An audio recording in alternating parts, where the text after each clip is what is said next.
Good evening, everybody. Welcome back to the Signum Webathon 2025. Tonight, we're going to complete our day here today. It has been a really fun day. We began the morning with our space showcase. We had several wonderful little space capsules, little mini space sessions by some of our really great and really long-standing space preceptors. I gave my State of the University address in the middle of the day. We've had really fun discussions with our events team, with our grad school team, and with our sub-creative team, our studios and press team and collaboratory to look at that stuff that we're doing in Signum just now. With Maggie. And now I'd like to share some joy. Now I would like to do some teaching and discussion together. We're going to look at Tom Bombadil. This is something I've wanted to do for a little while. As I mentioned earlier in the day when I was referring forward to this, a lot of people, when they think about the Tom Bombadil question, who is Tom Bombadil? Why is Tom Bombadil? Especially why is Tom Bombadil in the Fellowship of the Ring? Those sorts of questions. When people are asking those questions, they tend to focus on the secondary sources, like Tolkien's letters. Now, you might think, well, they're not secondary sources because they're written by Tolkien himself. No, but they are secondary sources. They're just secondary sources written by the author because it's not the primary source. It's not a Tom Bombadil story or the Tom Bombadil poem that you're reading. You're reading Tolkien's own opinion, right? His own feelings about, his thoughts about Tom Bombadil, which are very interesting. And I'm a big fan of those.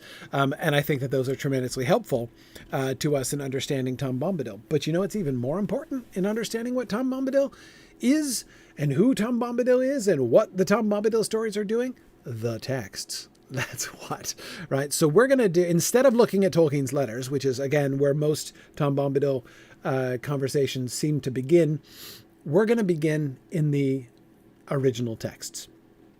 And we're going to take some time reading. So there's one way in which this session or these sessions is I think I'm going to probably take a little break in the middle, which also should be a bit of a warning to you that I may go a while.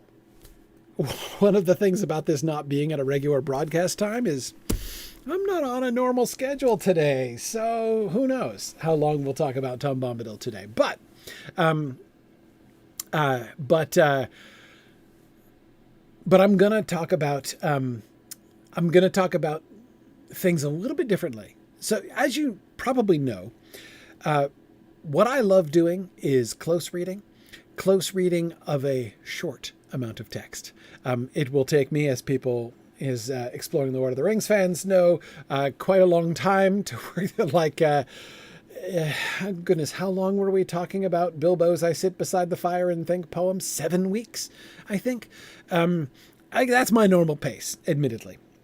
And I love that. I love that kind of close reading. But it's also good. Tonight I'm going to do something different, which is to read more.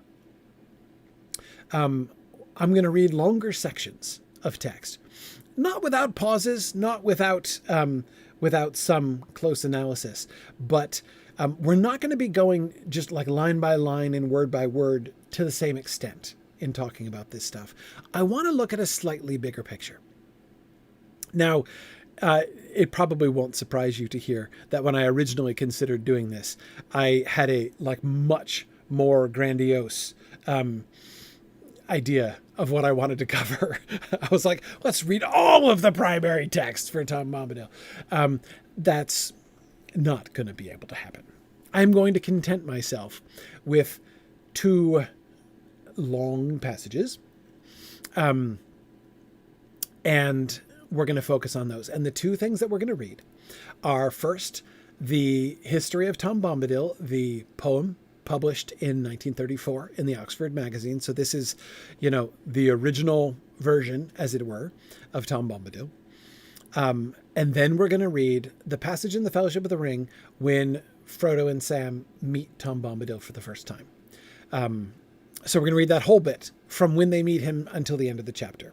This is the end of the Old Forest chapter in the Fellowship of the Ring.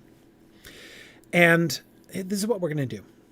We're going to look at those passages carefully. They're long, so again, we're not going to go word by word, but we're going to look at them carefully, and we're going to look at the larger patterns that we can see. The question that I'm asking all the way through is, well, who is Tom Bombadil? That is, what's going on here? What are we supposed to get from this? What is happening? How do we understand this? Again, you read Tolkien's letters, and he'll tell you things like, Tom Bombadil represents the spirit of the Oxford countryside. Okay, that's fun. I find that very interesting. That's a reading of Tom Bombadil.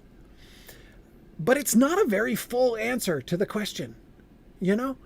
Like, when I'm asking myself, what's he writing about here? Who is this character? What is this story? How am I as a reader, being asked to relate to it? And that, of course, then leads me to the question, and why is he including this in the Fellowship of the Ring? Why is this guy burst into this story? In fact, to many people, many a reader of The Lord of the Rings has felt that the intrusion of Tom Bombadil doesn't really make much sense. Now, I'm not saying that we must make it make sense one way or another, no matter what. But I am saying that's a question I want to ask. And when we come from the earlier version and look at the Lord of the Rings version of Tom Bombadil, what do we see? Does that help us to understand? How is our understanding of the old Tom Bombadil poem and our understanding of the new version of Tom Bombadil in the Lord of the Rings, how are each of those changed by the comparison? So that's what we're going to do. Just to amuse you, what I originally wanted to do is I wanted to do that, and then I also wanted to go back and look at the way that he revised the Tom Bombadil poem for the Adventures of Tom Bombadil poetry book in 1960. And then I wanted to read Tom Bombadil Goes A-Boating as well. Like the sequel poem that he wrote in 1960. But we're not going to have time for those latter two. That is not going to happen. So we're going to content ourselves with the two long passages. And when I say long, keep in mind and brace yourselves for this. I hope Exploring Lord of the Rings fans are sitting down. I mean to cover like 20 slides worth of text tonight. So when I say we're reading longer passages, I mean we're reading longer passages. One final note before we dig in and begin. I just wanted to share with you something that, to kind of, as we get started, a little bit of context. That is a little bit of context, not on Tom Bombadil, on me, like on what we're doing, on what I'm doing here. Last weekend, I was in Cincinnati. I was at Ranger Moot, which was a marvelous event. Lots of folks came in from lots of different directions to come to Ranger Moot. Ranger Moot is our annual sort of outdoor activity moot. It's a weekend moot. It's a 3-day moot, and we were there at a Boy Scout camp in Cincinnati, near Cincinnati in Loveland, Ohio, and it just fantastic. It was delightful. Had a marvelous time there. And at Ranger Moot, I was sitting at a table with a few folks. We were just hanging out, chilling, talking about literature. And as we got into the conversation, I ended up kind of talking about what I do and why I do it. And as I was talking about it with them, I found myself kind of articulating things in a new way. That I've never really thought about before, or really have only begun thinking about recently. I just wanted to share it with you before we start, because it's relevant. What I do, increasingly, what I do in general, and what I mean to spend the rest of my professional life doing as a teacher, as a broadcaster, is certainly not doing what would be called criticism. I strongly dislike that term, literary criticism, or to be called a literary critic. I'm not a literary critic. A critic is somebody who gives a thumbs up or thumbs down to things. A critic is somebody who tells other people not only whether or not a piece of art is good, but why it's good or bad. Not interested. Have almost never been interested in that. I'm not a critic. I like doing analysis. But the realization that I had that I was sort of articulating this past weekend, is more than that. I would have said, probably if you'd asked me 6 months ago, I would have said, I'm not a literary critic. I'm a literary analyst, right? Like I want to analyze. I want to think about. I want to discuss. And that's like, it's not that that's not true, but I realized more what I want to do. How do I want to share joy? And I think it's influenced in that purpose statement of Signum University, that realization that I had several years back, that is the root of what we do at Signum. That's why we do that. That's the answer. That's our why at Signum. Why do we do what we do? Why does Signum University exist? To share joy. That's why. And perhaps influenced by that, I realized that what I want to share is not the delight of what I discover, but the delight in the process of discovery. It isn't that, as a teacher, it isn't that I feel that I have brilliant insights to share. So I haven't called you together here today to talk about Tom Bombadil because I think I have, massive new insights on Tom Bombadil to download to you. That's not what's going to happen here. In fact, that's almost never what I do. What I want to do, what I love doing, is helping people to understand how to analyze things. What I love to do is model things. I love to model reading carefully. So many people are just not confident reading books. Not sure. How can you know? Like, if you're reading something and you think it's saying a thing, right? Like you have a theory, a feeling about it, right? Like, I think this is what this book is getting at. I think this is what this character is doing. I think this is why this is important. But you'd have a hard time if somebody said, prove it. Or if somebody said, why do you think that? Or if somebody said, I don't think so, right? How can you tell whether it's just your own feeling or your own private association, or whether it's really there, right? Is a phrase that often gets used. Is it really there in the text? Is this just you, or is it the book? How do you handle a book? How do you make an argument? How do you do a reading? How can you know that you're not just free associating on your own? Not that there's anything wrong with that. Like, it's fine to do that kind of thing. But it makes a difference, doesn't it, when you're trying to talk to other people about it? There's a big difference between, this is what this book makes me feel, or like, this is what I was feeling when I was reading the book, and this is what this book means, or this is what I think this book is saying. Because I don't believe in total subjectivity. I do not believe that any book can say any number of things to any number, like that every reading of a book is equally correct. That is not true. There are some readings of books that are wrong, and others that are just more satisfying and others less.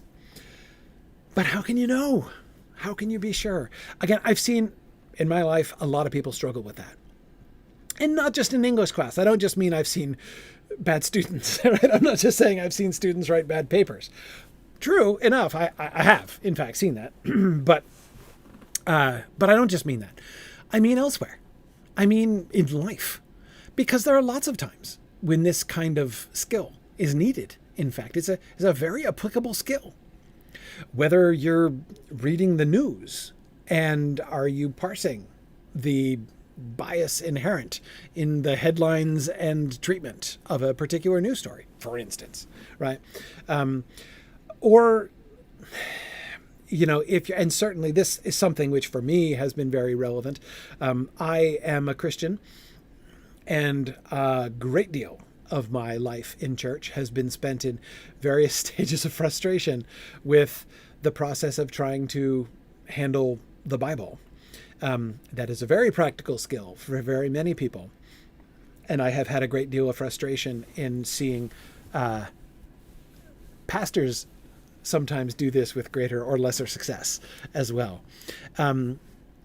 So there are lots of, or again, and it doesn't even have to be like practical things. It can just be books that you're reading and whatever. So what I do, what I love doing, how I love to share joy is not to prepare a lecture. Again, I'm not going to be downloading information to you. I haven't collected a whole bunch of insights, which I'm going to deliver. Not that there's anything wrong with that. It's a perfectly good approach if you're, like lecturing or something like that. It's kind of appropriate. Sometimes that's more or less what they're paying you for, right? But that's not what we're going to do here. That's not what I do every week in my regular classes. Did you know, some of you probably do know this, do you know that in almost all of the broadcasts that I do, I never prep? Exploring the Lord of the Rings in particular, I actively attempt to avoid prepping. I never want to think about it in advance. When I sit and read through the passage at the beginning, I read through it because it's good to have it all in our ears, and there's real value in reading it aloud. But I do that because I also do it because I didn't prep at all. Sometimes I don't even know everything that's in the paragraphs that we're going to be discussing, but I read it there and I discover it. And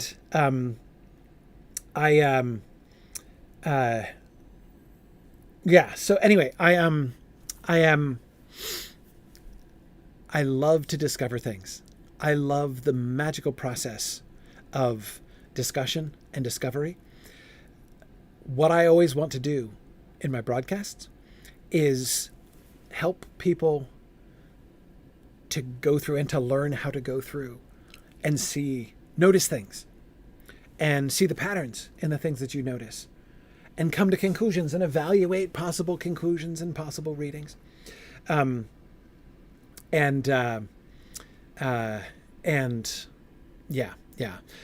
I never know what's going to happen. So this doesn't mean I don't know, sometimes maybe I do have fun insights. That happens sometimes. I almost never know what's going to happen, when they're going to happen and everything. But anyway, I'm prattling on about this for a long time, but that's what we're going to do tonight. So I've prepped in as much as I've put text on slides, but tonight we're going to read it together and we're going to see what we see. And I have no idea what we're going to find. I have a question, I have a premise, and the premise is what I already explained, the comparison of the 1934 poem on Tom Bombadil, the original Tom Bombadil story, and then the Fellowship of the Ring appearance. We're going to read both of those passages. We're going to put them next to each other, and we're going to see what we see. And I hope that you guys will share with me what you guys see too, because that's where the real magic is. When we are both pooling together the things that we see and the things that we think. So I would ask for you to, when you're commenting in Twitch and YouTube, because yes, David, this is in fact live. I am seeing your comments in real time. I know that especially YouTubers, like people who spend time on YouTube are not, like most YouTubers aren't like reading the comments, all of them as they go, right? They'll just see the top comments or whatever, however the kids do these things on YouTube these days. I do see the comments. I am watching the comments, especially on Twitch and YouTube. both.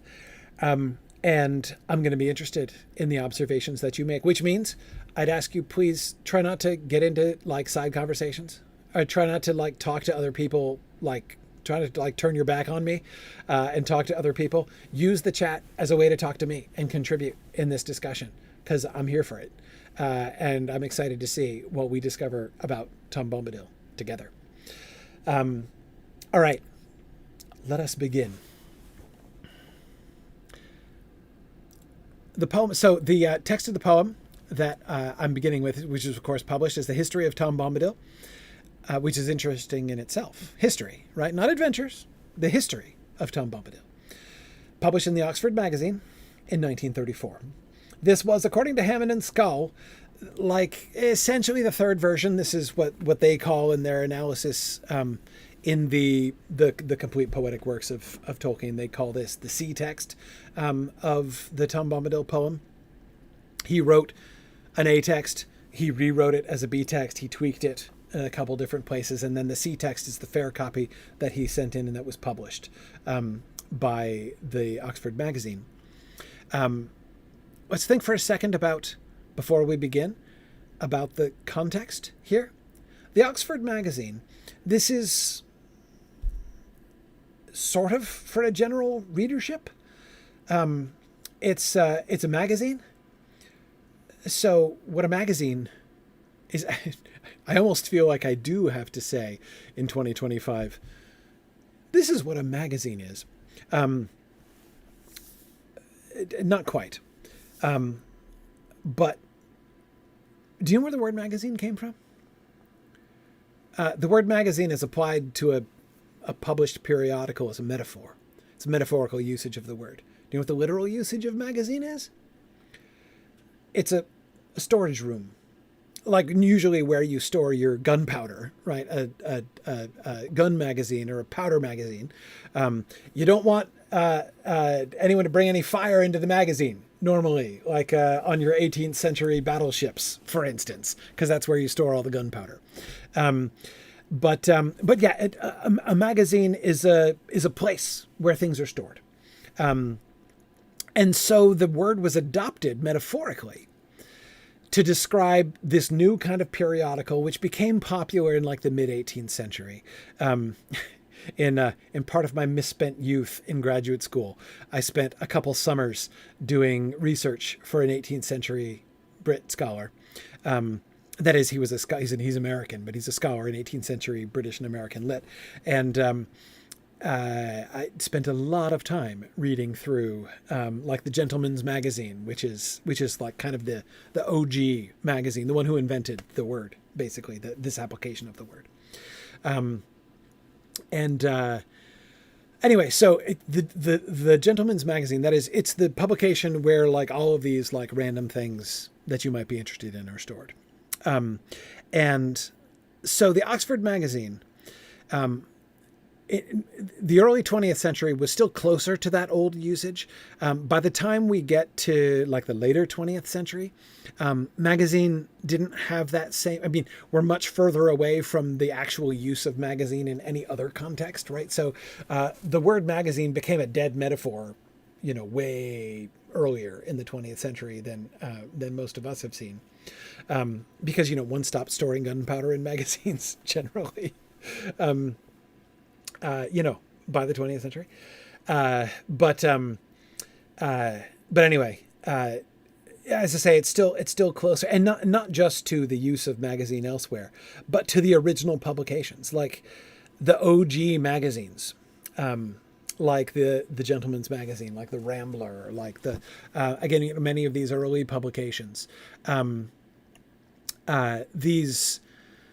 those were still going through the 19th century. So people like Tolkien will remember reading, like, the Gentleman's Magazine, for instance. Like that stuff was still around. So the Oxford Magazine, called the Oxford Magazine, meaning it is a possibly slightly eclectic collection of, I'm assuming, at least partially literary stuff, because we've got a poem being published in it here. But it's going to have a mixed audience, and it's going to contain mixed. So this is not published in a poetry collection. This is not published in like a university, like this is nothing by Oxford University Press. This is a public periodical, and it's going to have lots of random stuff in it. Okay, let's read. I think what I'm going to do, if you'll have patience with me, I'm going to read the whole thing through, which is long, so that we can get the flow. One of the reasons I don't want to just do little bits like I usually do is I want to get the larger flow. And there are two flows that I want you to be paying attention to as I read through this poem. The first is the narrative flow. What is this story? What is the shape of this story? Who is this character? The second is the sound flow, because the sound of this poem, the rhythms and the music of this poem are very important and very peculiar, very idiosyncratic. I'll read through the whole thing. Again, it's long, but I'll read through the whole thing so we can get that bigger picture, and then we'll go back and we'll kind of go through a little bit more slowly. All right, let's do it. Old Tom Bombadil was a merry fellow. Bright blue his jacket was, and his boots were yellow. He lived down under hill, and a peacock's feather nodded in his old hat, tossing in the weather.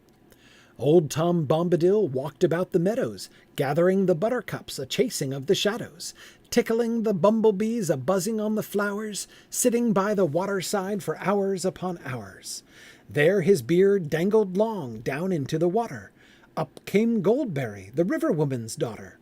Pulled Tom's hanging hair, in he went a-wallowing, under the water lilies, bubbling and a-swallowing. "Hey, Tom Bombadil, whither are you going?" said fair Goldberry. "Bubbles you are blowing, frightening the finny fish and the brown water rat, startling the dabchicks and drowning your feather hat." "You bring it back again, there's a pretty maiden," said Tom Bombadil. "I do not care for waiting. Go down, sleep again, where the pools are shady, far below willow roots, little water lady." Back to her mother's house, in the deepest hollow, swam fair Goldberry, but Tom he would not follow. On knotted willow roots he sat in sunny weather, drying his yellow boots and his draggled feather. Up woke Willow Man, began upon his singing, sang Tom fast asleep, under branches swinging.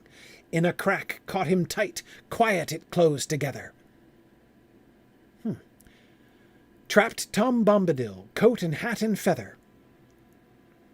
"Ha, Tom Bombadil, what be you a-thinking? Peeping inside my tree, watching me a-drinking? Deep in my wooden house, tickling me with feather? Dripping wet down my face like a rainy weather? You let me out again, Old Man Willow. I am stiff lying here, they're no sort of pillow. Your hard crooked roots, drink your river water. Go back to sleep again, like the river daughter."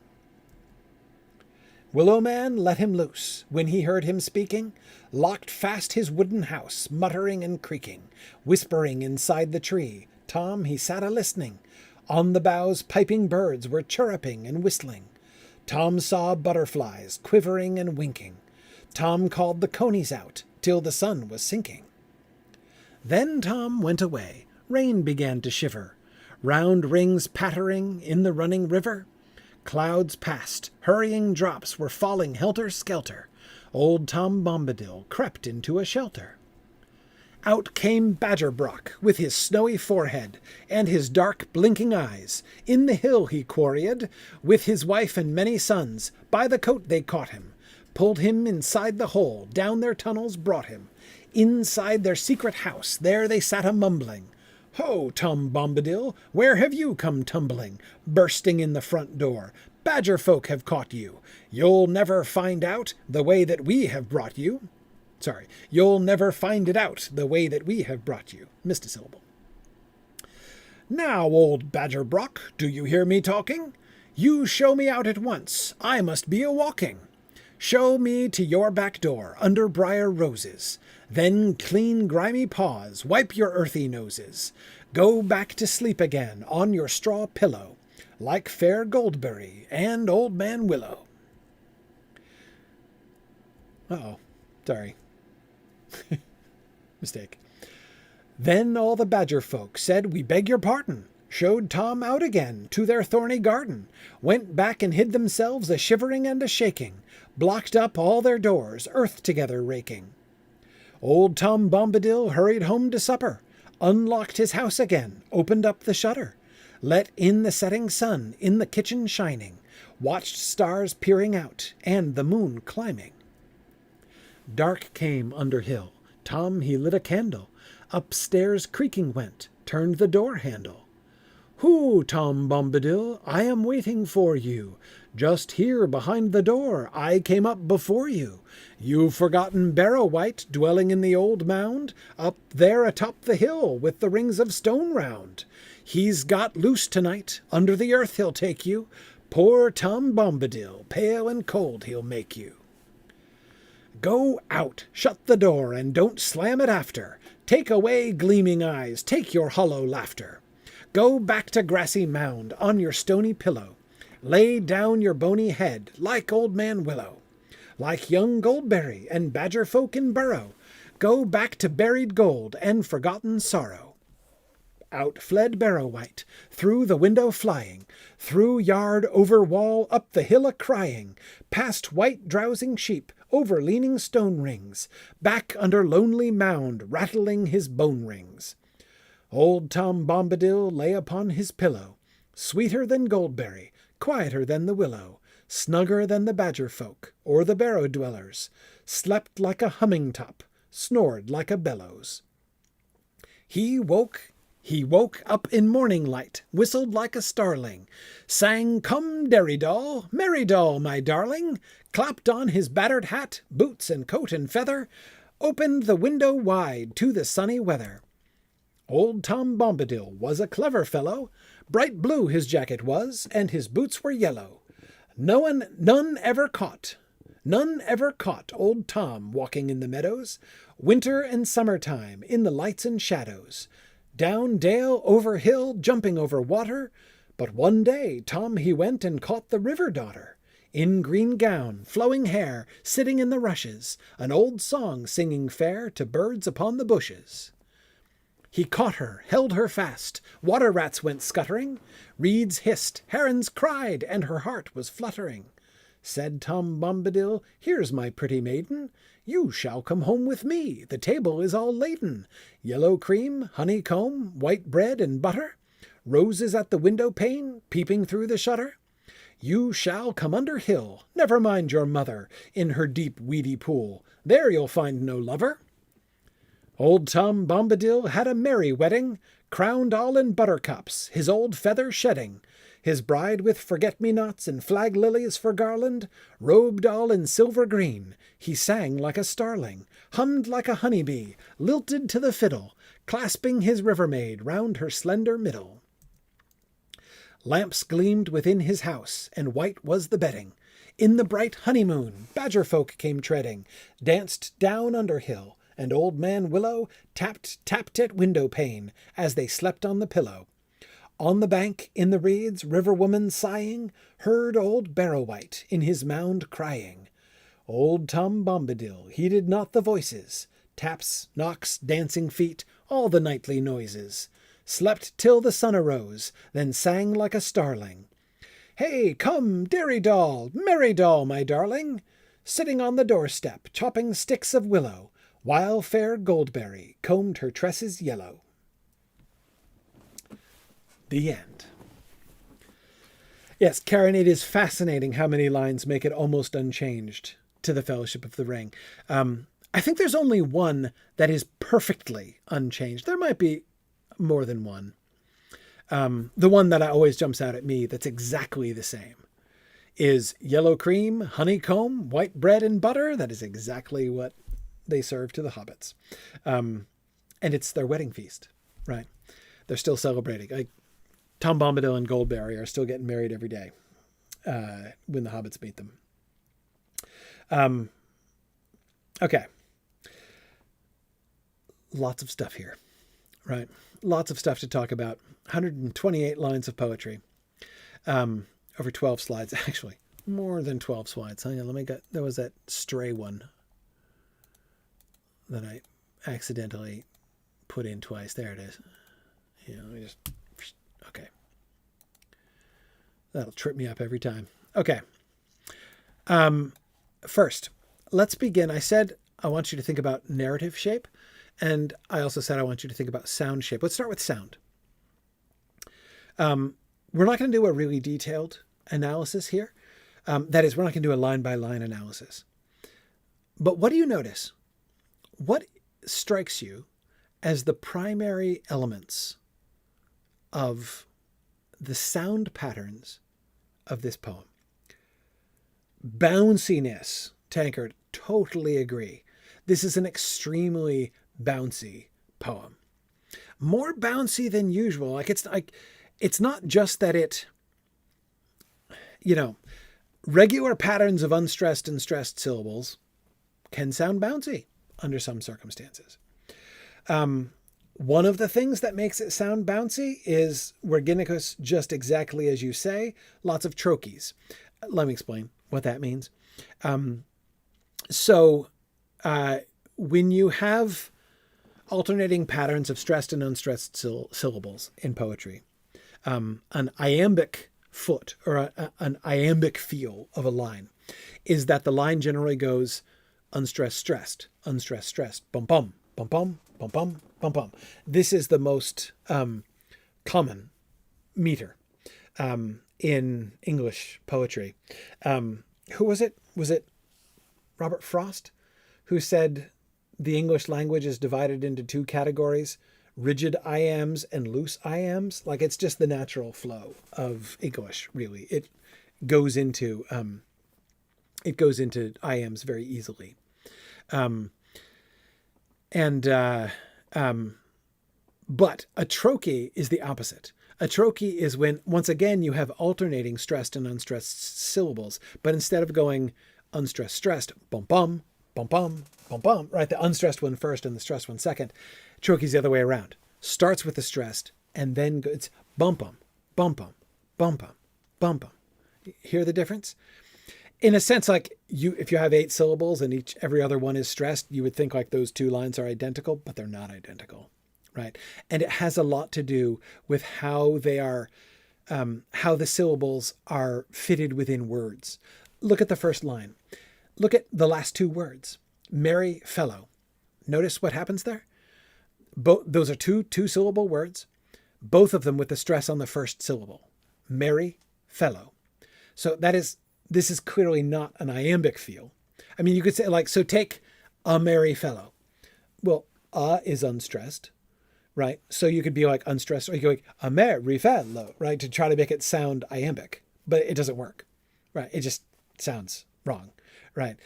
It's all about how the words fit with that. You establish the meter, you kind of get that going in the back of your head. The poetry establishes that, like you can feel the rhythm, but then how that rhythm, that abstract concept of the rhythm interacts with the actual words, that's where the magic of poetry is, right? So yes, this has a predominantly trochaic feel. Just on this page, look at the words, look at the number of words, 2 and 3 syllable words that start with a stressed syllable. Merry, fellow, jacket, yellow, peacock, feather, nodded, tossing, weather, meadows, gathering, buttercups, starts with a stressed syllable again.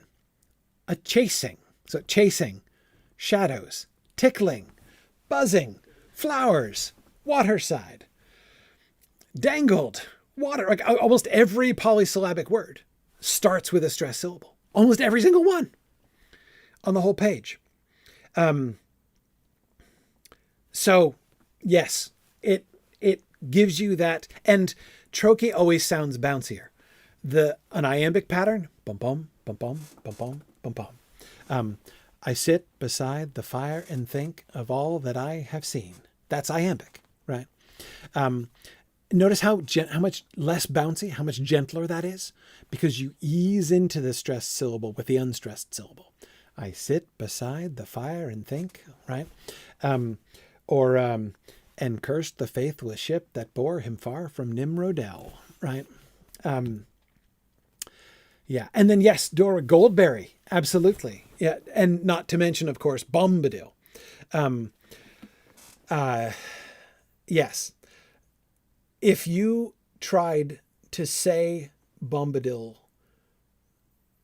with a stress on the last syllable, you're doing it very wrong, right? You can't say, you almost literally can't say Bombadil, right?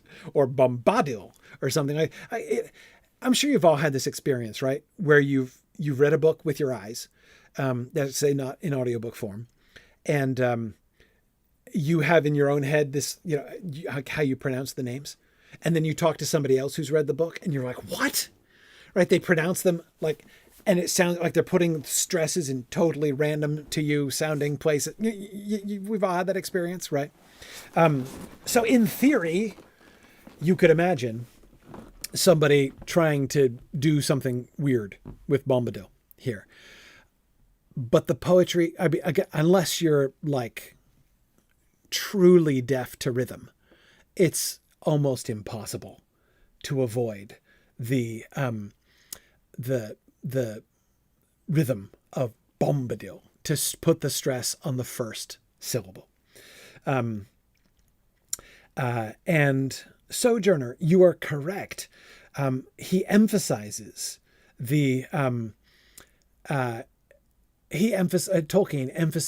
the bounciness of that trochaic emphasis, the starting words with the stress pattern, through the letters like B, like the B sound that he uses in words like Bombadil, blue, beard, berry. Yes, agreed.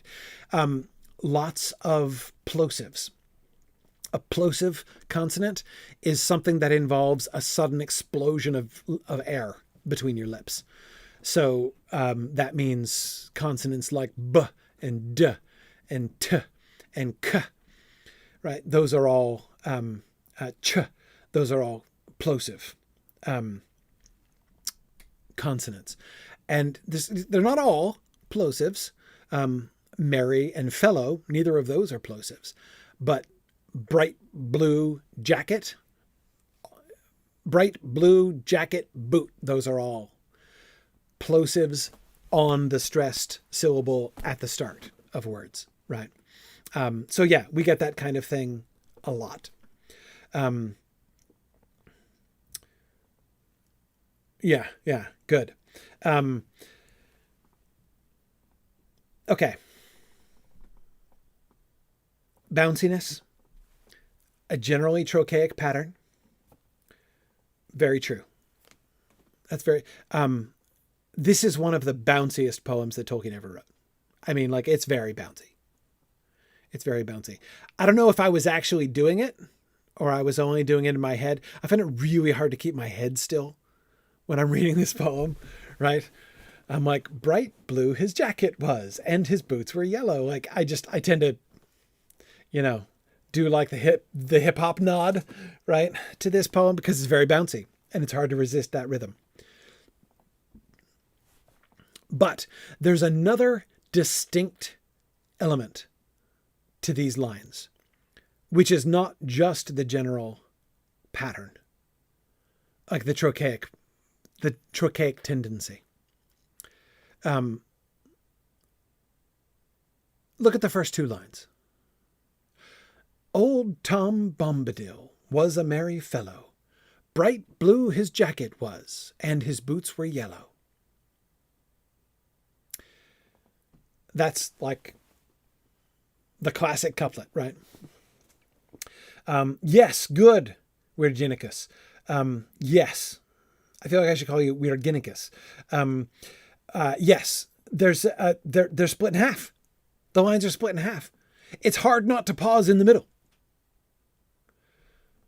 Old Tom Bombadil was a merry fellow.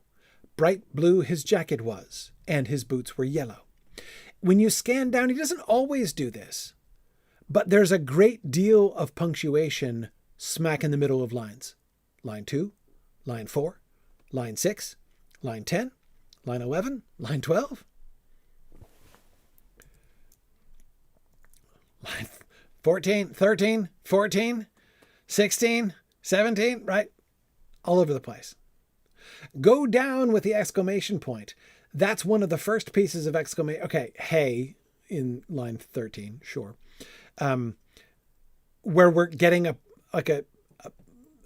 stop, like a punctuation stop like that isn't either in the middle or the end of the line, right? So yeah, there's at least a kind of a mini caesura in the middle of the line. That's a distinct feature. Let me just read the second stanza again. Old Tom Bombadil walked about the meadows, gathering the buttercups, a chasing of the shadows, tickling the bumblebees, a buzzing in the flowers, sitting by the waterside for hours upon hours. There his beard dangled long down into the water. Up came Goldberry, the river woman's daughter, pulled Tom's hanging hair, in he went a-wallowing, under the water lilies, bubbling and a-swallowing. Okay, you can hear the pause, right? Hear that? Notice how it tends to be reflected in the syntax of the line, even when there is not punctuation. Look at line 7 there, the third line of that second stanza. We get a comma in the second line of that stanza, right? Gathering the buttercups. So Old Tom Bombadil, that's like, we almost always get a pause after Old Tom Bombadil. That's like a unit, right?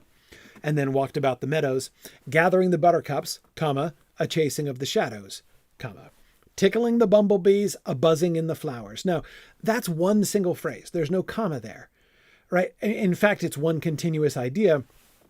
He's tickling the bumblebees who are buzzing in the flowers, right?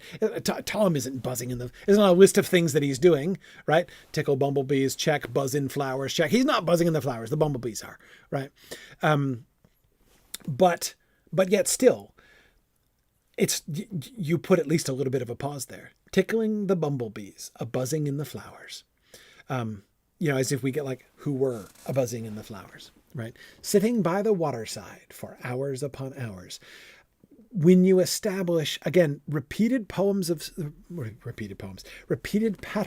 sound in a poem get into your ear.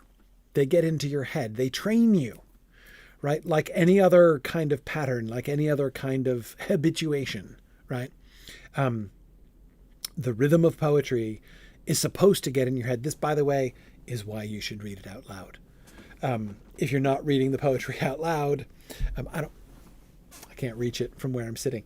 I was given a lovely present by Scott Auld down in Florida at the last Sunshine Mood, which says, read the poems. It's in Tengwar. In beautiful Tengwar, it says, read the poems aloud.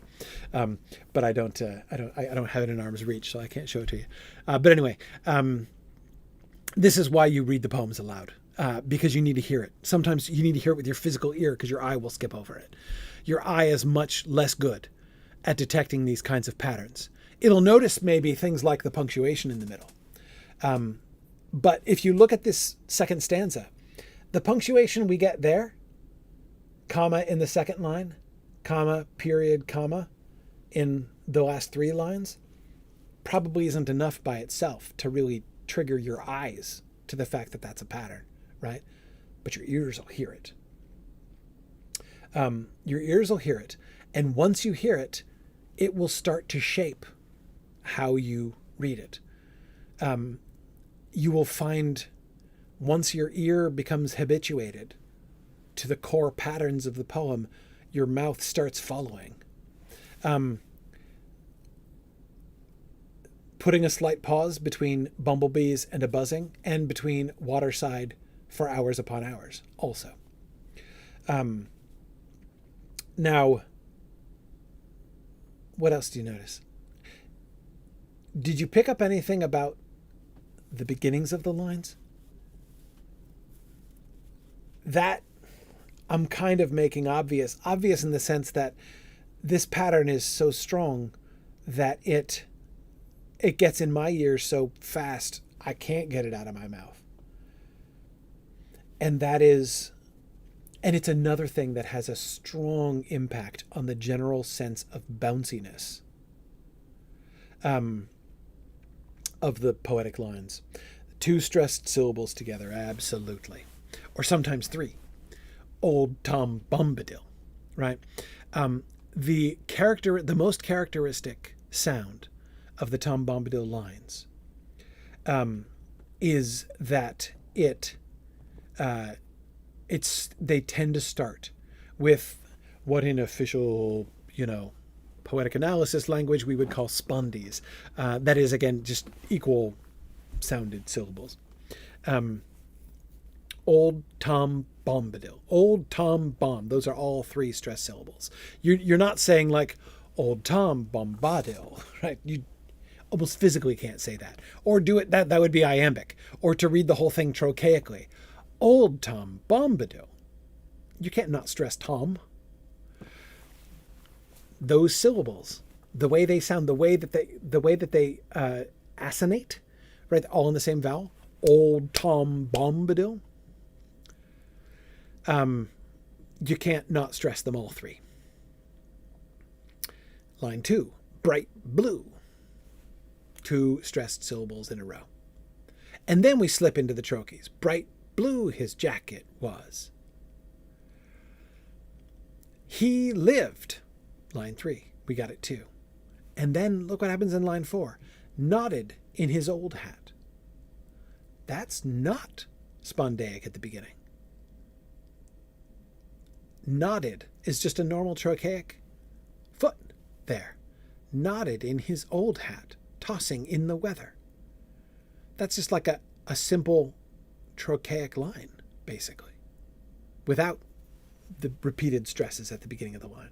So he varies from it. He doesn't do it in every single line, because then we immediately go back. Old Tom Bombadil at the beginning of the next stanza, 3 in a row. But then we get gathering. That's not repeated stress.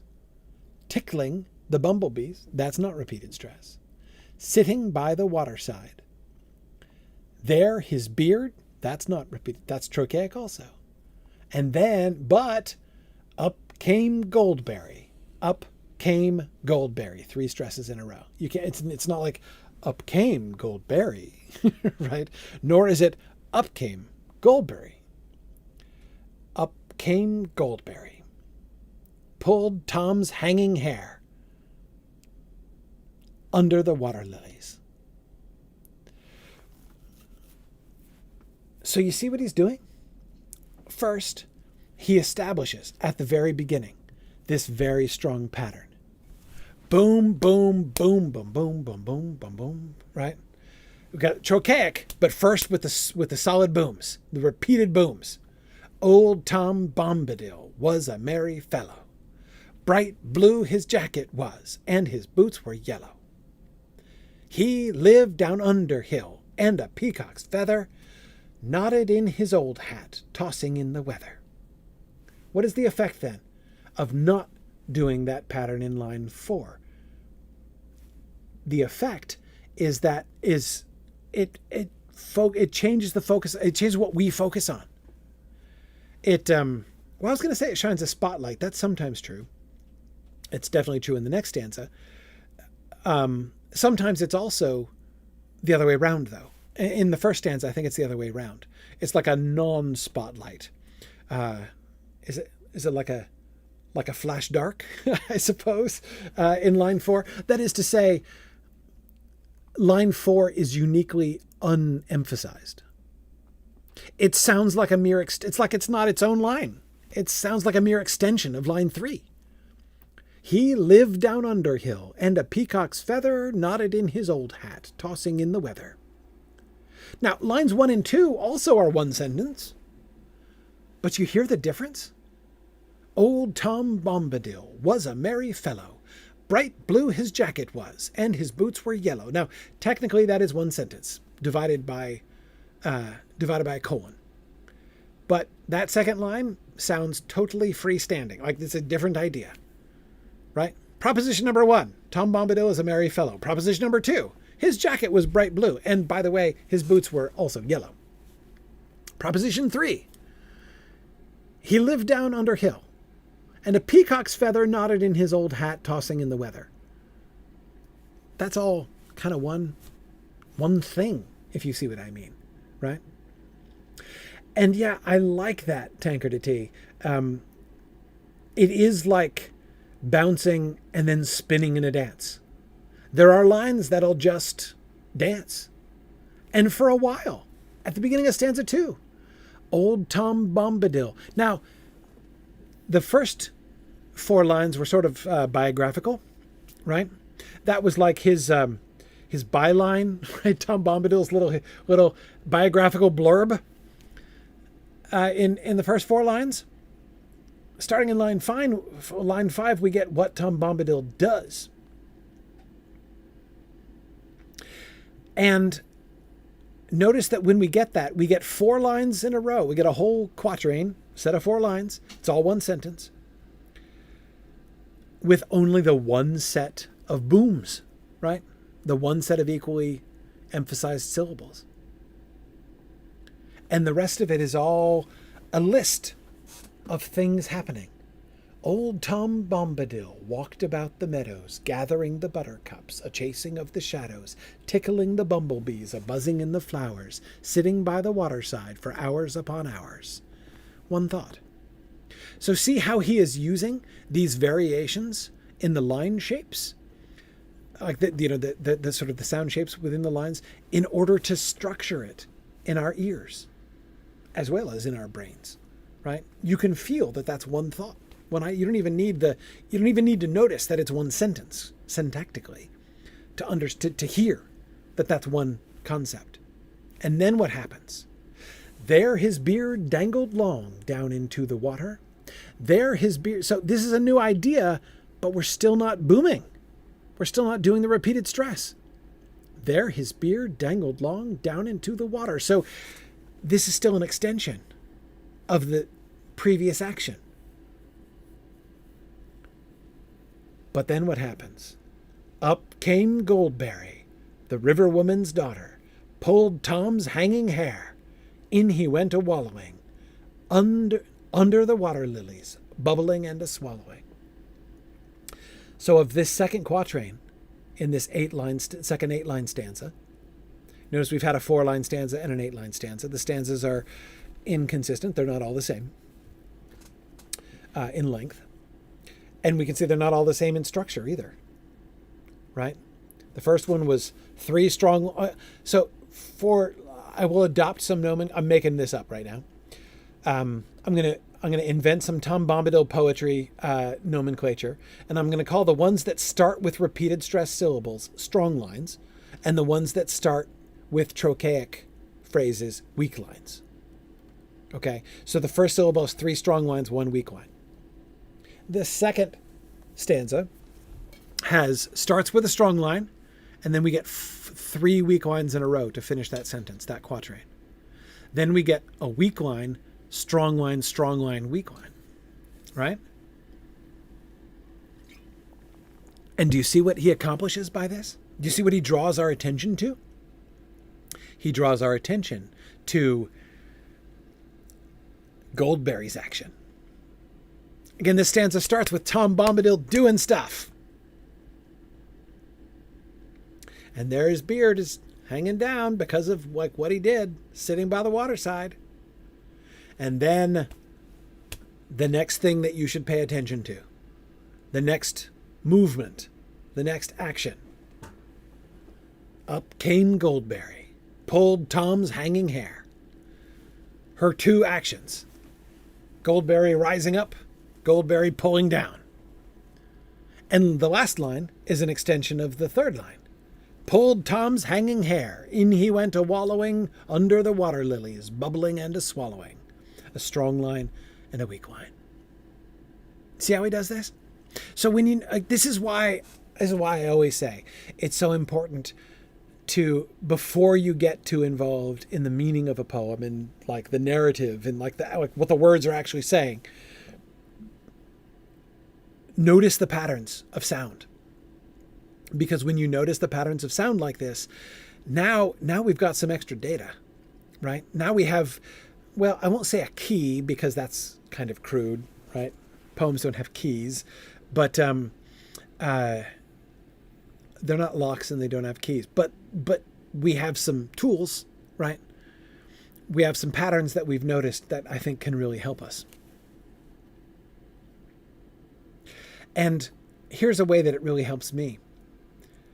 That is, I've never really studied that in this detail before. Never really thought that through to this extent. Because what I find, and you probably heard this when I was reading it aloud, I want to, like, my ear wants repeated stresses at the beginning of every line. I tend to, just as Weird as you said, it's you tend to put a pause, like the poetry seems to want a pause in the middle of the lines. It also feels to me like it wants a little pause between the first and second syllable. Old Tom Bombadil, bright blue, he lived down under hill. Hear the pacing? He lived down under hill. Hear how much faster, how much closer the syllables all are together in how I said it right there. I think that if you were looking at the waveforms, like if you look at an audio recording of me reading that, you'd be able to see the difference in the gaps of the waveform, right? When you have the two stress syllables in a row like that, you tend to put a pause in between, almost inescapably.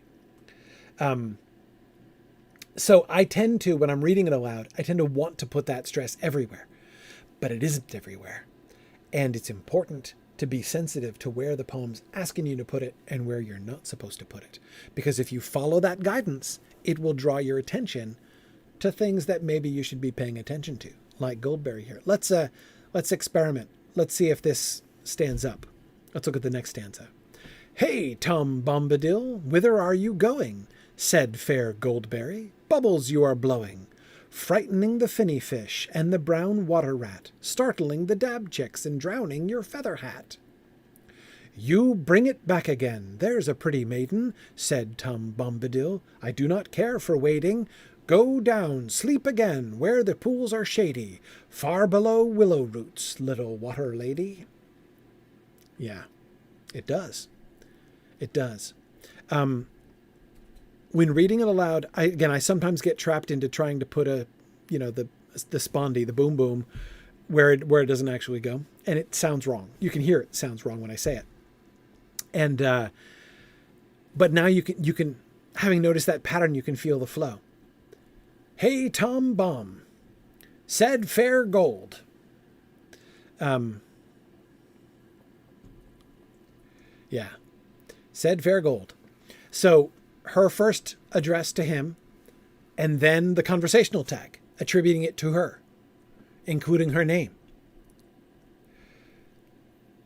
But right after that, when she says the content of what she says to him, describing what he's doing, is all weak from then on.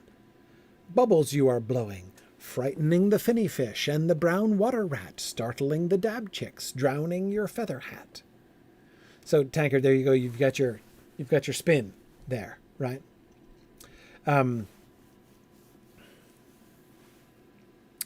Yeah. Oh, Sarah, when one line bleeds over into the next, that's called enjambment. And yes, you are right. I think that we do see more enjambment happening on those, like, before a weak line. The poem wants us to bring those together, to not punch the opening of the line in the same way.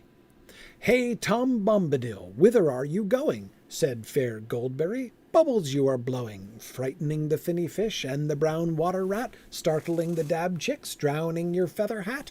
You bring it back again, there's a pretty maiden, said Tom Bombadil. I do not care for waiting. Go, hear it? Hear it? Yes, it does.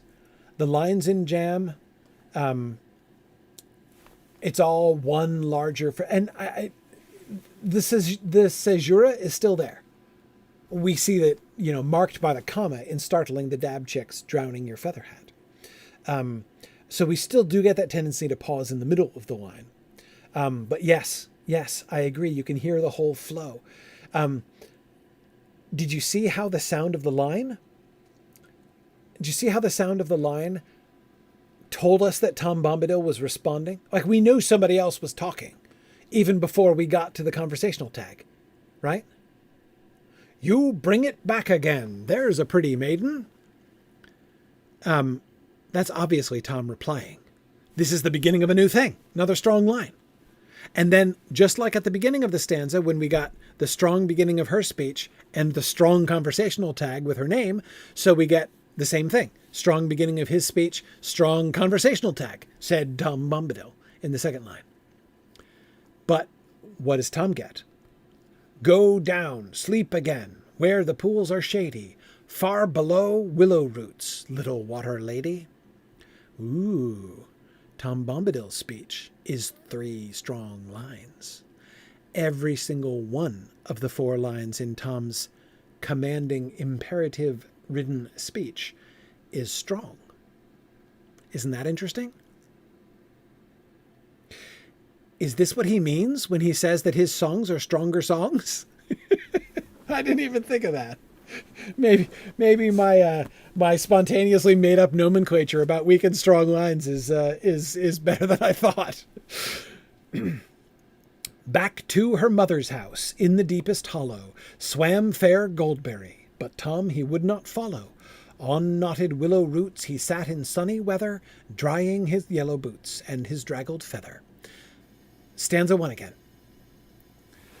We get her action in 2 strong lines in response to his 3 strong line speech. And then we get 2 enjambed lines, the second one of which, so like a 2-line phrase, right? On knotted willow roots he sat in sunny weather, drying his yellow boots and his draggled feather.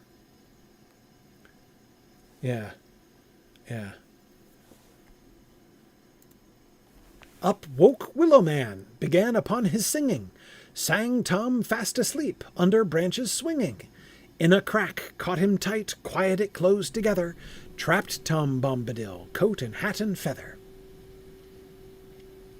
Sorry, this is, I'm so entranced by this patterning that I'd never really processed before that we're just following it through. We're now going to do the plot through the lens of the strong and weak lines, I guess. That seems to be what's happening. Okay. The Willow Man wakes up with a strong line again. Up woke Willow Man. Now, we should probably keep something in mind. When we get something at the start, especially at the start of a stanza, at the start of a sentence, with not just 2, because remember, sometimes we get 2 repeated stresses, like you bring it back again. It's only 2. You bring. It is unstressed. Whereas said fair Goldberry and said Tom Bomb, those are 3 stresses.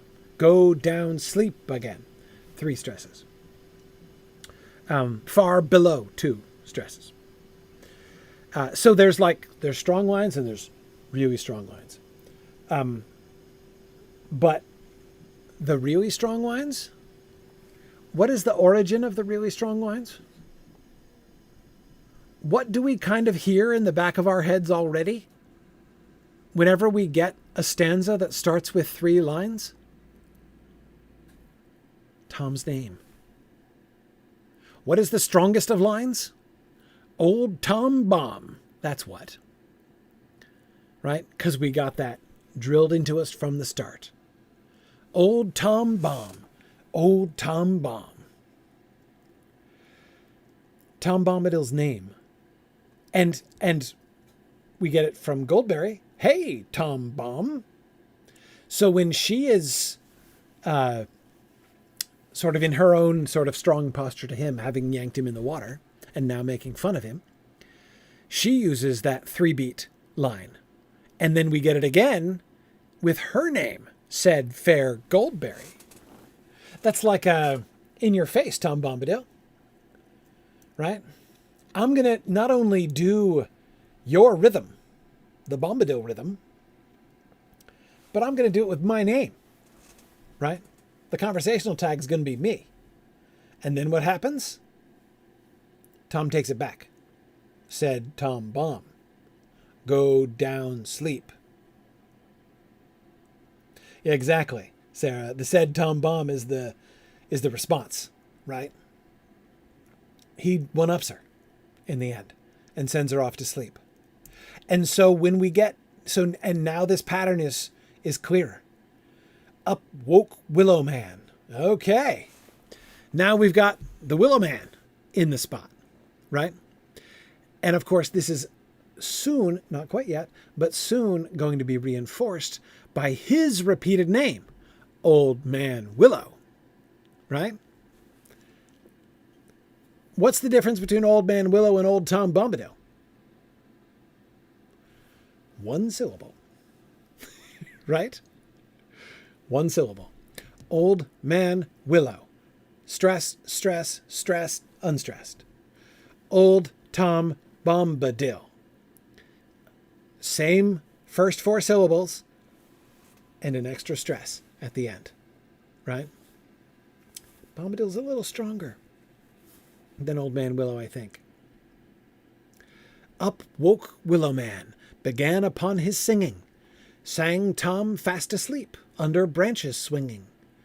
In a crack caught him tight, quiet it closed together, trapped Tom Bombadil, coat and hat and feather. Notice the pattern here, strong, strong, weak, strong, right? So we've got the strong entrance of Old Man Willow, the strong singing of Tom fast asleep, and then the weak, the enjammed description of the song of Willow Man. Like where he's taken Tom, what Tom is doing. Under branches swinging, in a crack, caught him tight, quiet it closed together. You may remember when I read this aloud first, I paused after line 27. I'm not convinced. I have a theory. When I read it aloud there, that last time, I am theorizing. I think there's a mistake. I don't believe that's quiet. I think that's wrong. It should be one syllable. I think it's quite. Quite, like it closed quite together. Quite, not et. I don't know whose mistake it is. It's conceivable it's Hammond and Skull, though that's unlikely. I think it's more likely to be the Oxford Magazine. Hammond and Skull did say that they were producing, in the text that I'm putting up here, the copy from the Oxford Magazine. Yeah,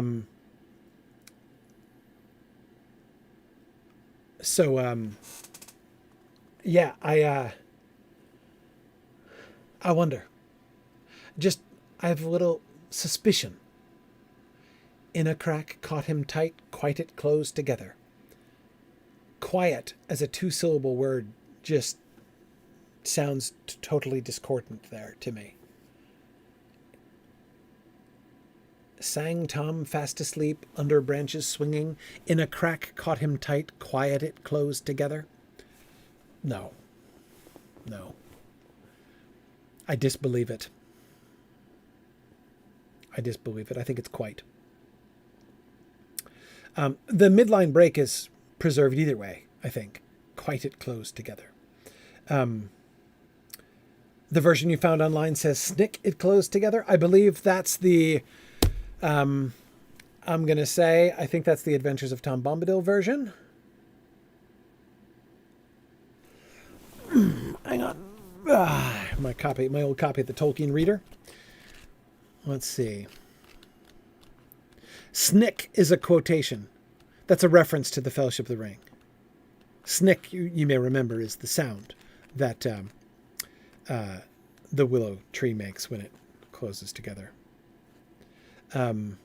Yes, snick it closed together. That's a 1960 version. So there you go. You have already found one example of how the Fellowship of the Ring version has influenced the original version when Tolkien returned to it and revised it. Also, personally, I think it provides a little bit of evidence to support my suspicion that that's a typo, that that's somebody's mistake. Because snick is distinctly a one-syllable word. I don't think he wants a two-syllable word there. Yes, exactly. But again, that's not this. This is 1934. That's 1960.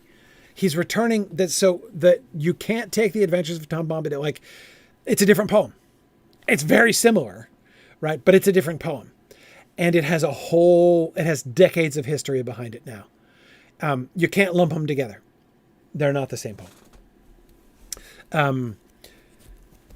Okay. But anyway, okay. So we get the actions of the willow, and then we come back to a strong line. Trapped Tom Bombadil, coat and hat and feather. And then, as if to emphasize that 3 hard beat line, right? That extra strong line that has Tom's name in it. He turns it against him. Ha, Tom Bombadil. Just like Goldberry did. Hey, Tom Bombadil, she said. Old Tom Bombadil, of course, is the original. Ha, Tom Bombadil, what be you a-thinking? Peeping inside my tree, watching me a-drinking, deep in my wooden house, tickling me with feather, dripping wet down my face like a rainy weather? Well, Old Man Willow might be only 1 syllable away from old Tom Bombadil, but you know what? That whole stanza's weak after the first invocation, right? Ha, Tom Bombadil, when he's imitating Tom, it's strong. The whole rest of the stanza's weak sauce, right? I think Tom's going to beat him again. You let me out again, Old Man Willow. That is so fascinating. Fascinating, of course, because that's one of those, Karen, as you were pointing out before, that is line for, well, no, one word different. You let him out again, Old Man Willow, he's going to say in the Fellowship of the Ring. We'll talk about that later. But this is the strangest line we have seen in the whole poem yet, as far as rhythm is concerned. You let me out again. It starts with a 2 beat strong repetition. You let me out again. We've seen that several times. We saw that especially in his response to Goldberry. But it's Old Man Willow's name. Old Man Willow. That strongest of patterns, almost strongest of patterns, right? That second strongest of patterns, Old Man Willow. But it's not the beginning of the line. It's the end of the line. It's after the caesura. So, I mean, when you hear it, doesn't it sound like the beginning of a line? But it's not the beginning of a line. It's the middle of a line. And that's never happened.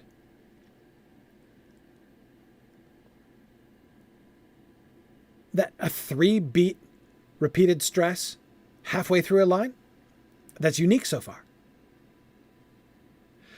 So his name is strong, but Tom places his name in the weak part of the line, in the second half of the line. His name is strong, but it's an afterthought.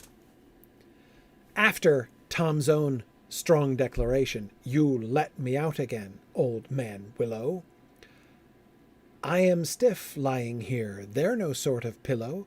Your hard, crooked roots, drink your river water. Go back to sleep again, like the river daughter. His second line is weak.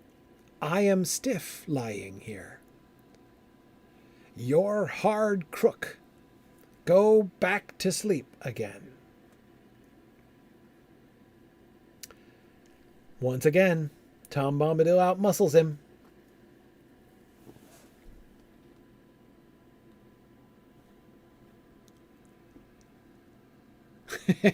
Virginicus says, proof that Bombadil is old.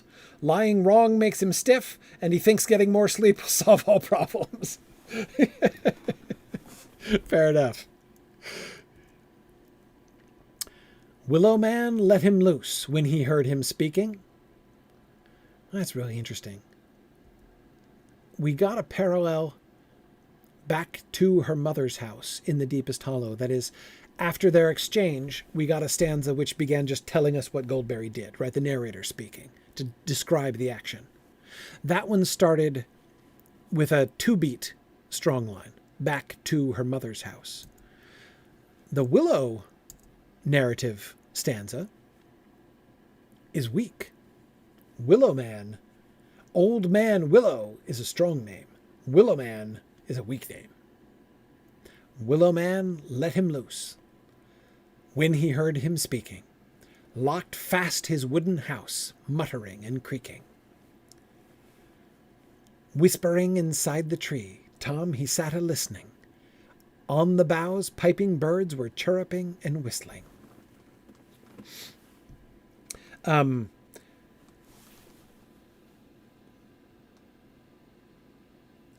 The strong line in that stanza, that whole first 4 lines anyway, is locked fast. Willow Man goes and shuts himself up inside the tree.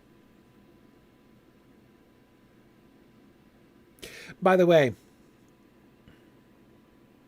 it is not obvious to me that the Willow Man isn't a dude. This is going to shock you. Brace yourself. Is the Willow Man a tree? Like, is he just a tree? Doesn't it kind of sound like he's something a little more dryadic? Like a spirit who lives in the tree? There's a willow tree that has a willow man living inside? Old Man Willow? Because just as Goldberry goes down, yeah, kind of like the Man in the Moon, not very much, but, a little bit. Yeah, wooden house suggests it pretty strongly. Whispering inside the tree. He isn't the tree. He's inside the tree.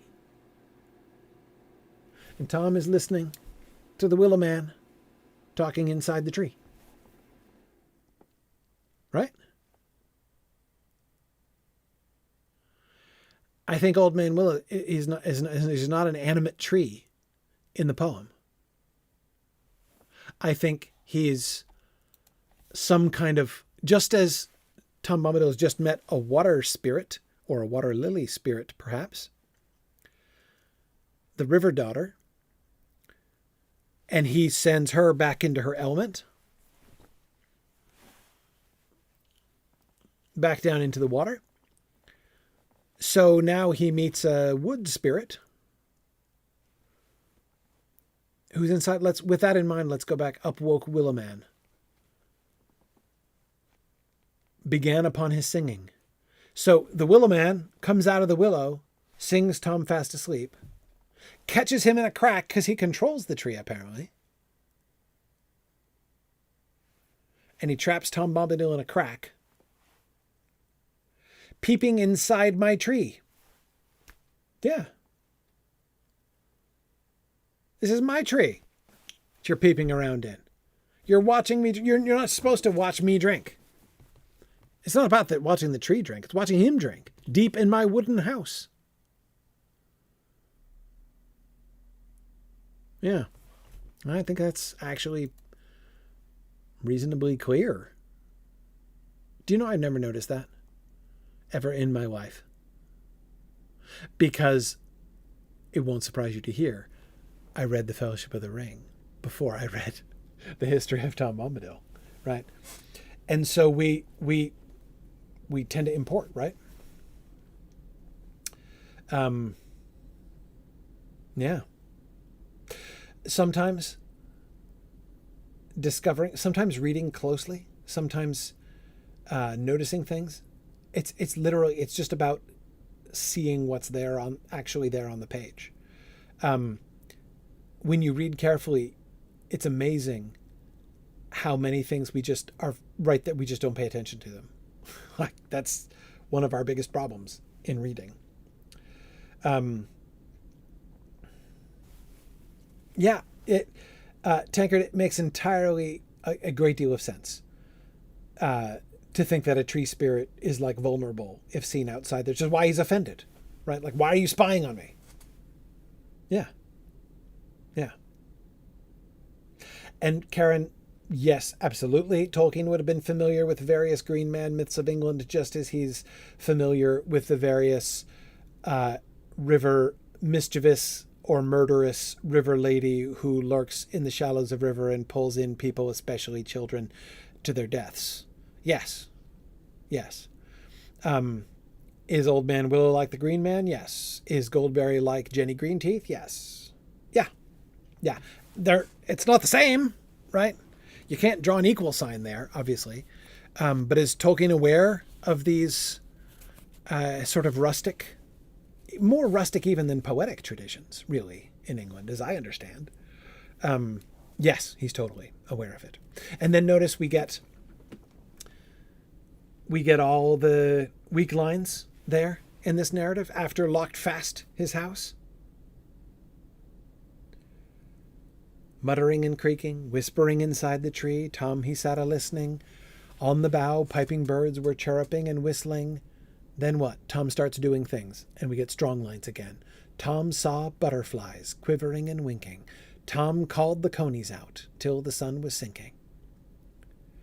Tom's, again, he's going around. He's doing stuff, right? Then Tom went away. Rain began to shiver. Round rings pattering in the running river. Clouds passed, hurrying drops were falling helter-skelter. Old Tom Bombadil crept into a shelter.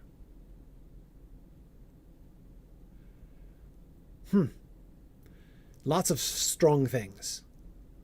Then Tom went, round rings pat, cloud past her, old Tom Bomb. All four of those lines are 3 spots, right? 3 beat strong lines. Tom is being driven into a shelter by the rain.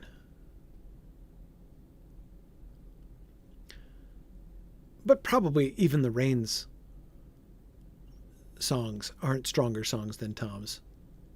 Ha! Though in the Fellowship of the Ring, he's going to get his own back, remember? Over the rain?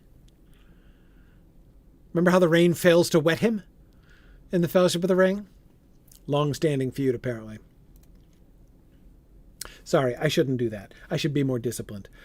We're talking about the history of Tom Bombadil now, not the Fellowship of the Ring. I withdraw the previous comment. Okay. Out came Badgerbrock with his snowy forehead and his dark blinking eyes in the hill he quarried. Obviously, a 3-syllable word there. Quarried. His snowy forehead in the hill he quarried. Obviously.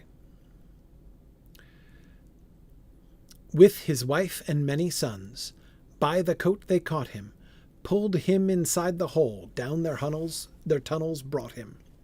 So, once again, for the 3rd time, the emergence of the new threat gets a strong line. Out came Badgerbrock. Up came Goldberry. Right, where'd it go? There it is. Up came Goldberry. And then up woke Willowman. And now, where'd it go? Oh yeah, next one. Out came Badgerbrock. So, a close parallel.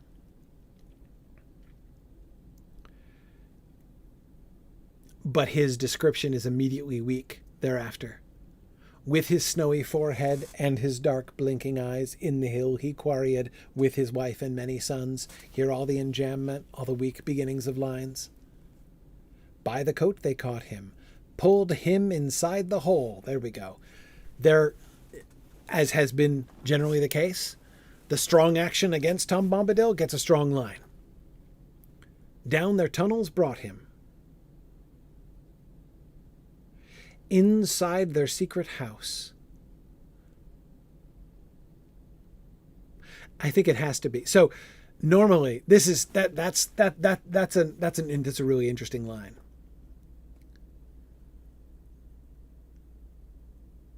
Inside, that's normally an iambic word. Stress is on the second syllable there. inside. It's not that the first syllable is exactly weak. It's not like again or something like that, where like you barely say the first syllable. Again, right? Again. It's almost all second syllable in that word. Inside is, the first syllable is much stronger than like again. And so, Sarah, I can't read that line without reading. I certainly can't force myself to read it truly iambically. Inside their secret house. No. But it almost works. Like,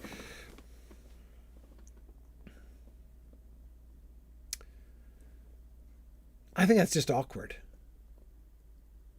He tries to sneak in that word inside, but the inside, it messes up that whole line, I think. I think it is supposed to be a strong line. I mean, again, that's how I read it. I can't help myself, but I feel like it's forced. The other strong lines are not natively strong. Like, it's hard to read them any other way. Here I have to force myself to read the word inside in a way I don't know. I don't normally say inside with two equal stresses. That just isn't how that word goes normally. And it's weird because there are other alternatives there. Like deep in their secret house would have been. No, because then you couldn't stress in. I don't know, deep down their secret hole or something like that.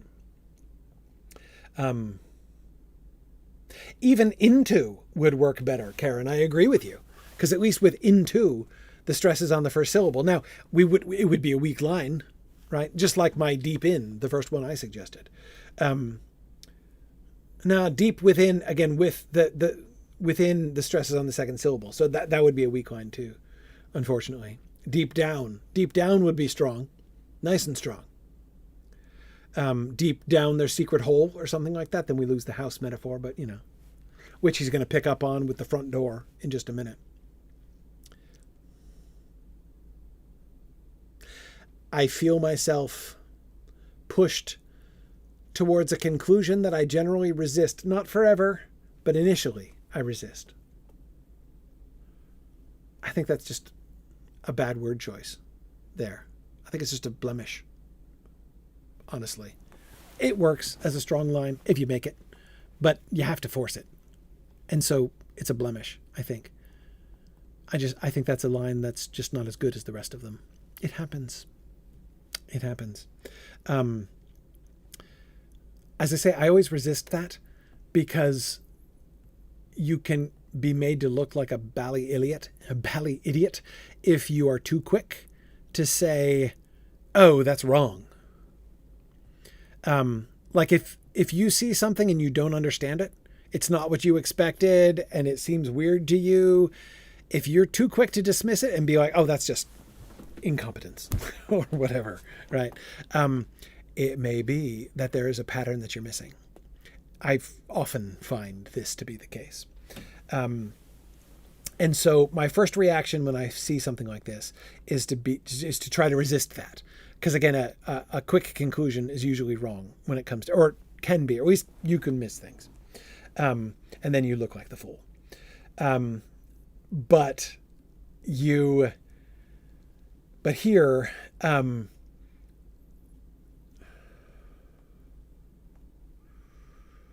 careful consideration, I think it's the best explanation. I kind of see what he's doing. He's picking up the word inside from the previous line. I think that's why he wants to repeat it. Pulled him inside the hole, inside their secret house. I see the impulse. I don't think it's super successful, that's all. It's fine. It's fine. We'll call it a strong line anyway. There they sat a-mumbling. Ho, Tom Bombadil, where have you come tumbling? Ho, Tom... Once again, so notice again, same repeated pattern. Out came Badger Brock, right? A 3-spot strong line for the emergence of the threat. What is the first thing they say? The threat? An imitation of Tom's character, his signature line. Hey, Tom Bombadil. Ha, Tom Bombadil. Ho, Tom Bombadil. Where have you come tumbling? Bursting in the front door. Badger folk have caught you. You'll never find it out the way that we have brought you. Okay. Well, the Badger Brock here. A Badger Brock just means a male badger. Like it's the Badger Daddy, right? The Badger Daddy starts with the mocking three, strong line, like everybody does. Then he has a weak line. Then he recovers a little bit, right? 2-spot strong line at the end. You'll never find it out. Okay, but the Yule is, I don't know. In order to get that strong line, he had to cheat with a contraction. You will never find it out is not a strong line, right? So it's like mostly strong. It's pretty strong. Badger's doing okay, better than the Willow Man did. Now, old Badger Brock, do you hear me talking? You show me out at once. Do you hear how, again, like that, the reassertion of that strong pattern? Do you hear me talking? That is to say, like, the conjunction of the reassertion of the strong pattern, now old Badger Brock, with do you hear me talking? It's like, do you acknowledge the pattern of my speech right now? Right? You heard that, right? You heard those 3 beats just now? I'm not playing. You want to see how much I'm not playing? You show me out at once. I must be a walking.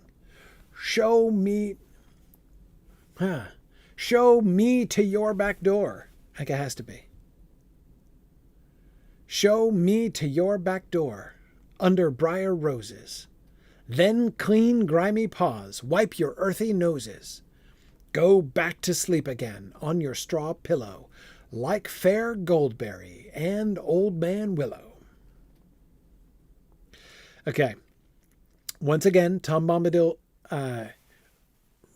responds with a dominantly strong stanza.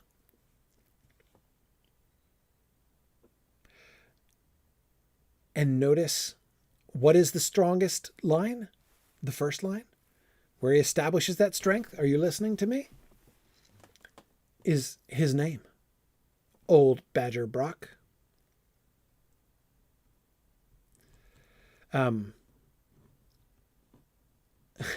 Notice, Old Badger Brock's name is also just like Old Tom Bombadil, isn't it?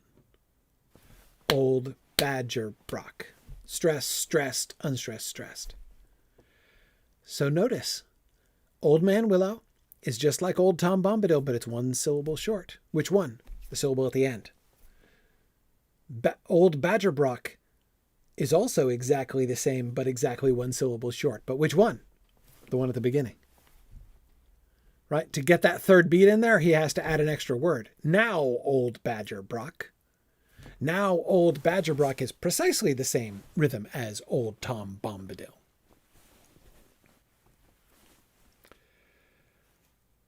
So, yeah, Old Badger Brock is pretty close, just like Old Man Willow is pretty close. Closer than Fair Goldberry. Fair Goldberry is 2 syllables short. They are getting better. You have to admit, they are getting better. You show me out, show me, then clean, go back, and then, like Fair Goldberry and Old Man Willow.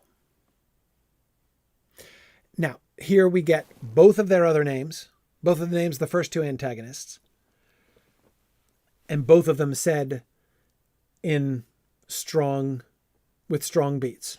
Like Fair Goldberry, Old Man Willow. But, sorry, Sojourner, yes, that was a reference to Disney's Robin Hood. It's not my fault. It came up on Tuesday night. Yeah. Anyway, well detected, by the way. Okay. It's a reference to the scene where Robin Hood gets the arrow shot in through his hat, just like Gandalf, the Bridge of Khazad-dûm, which is why it came up on Tuesday. Anyway. Okay. So that's why that scene has been in my head for the last few days. Okay. Notice.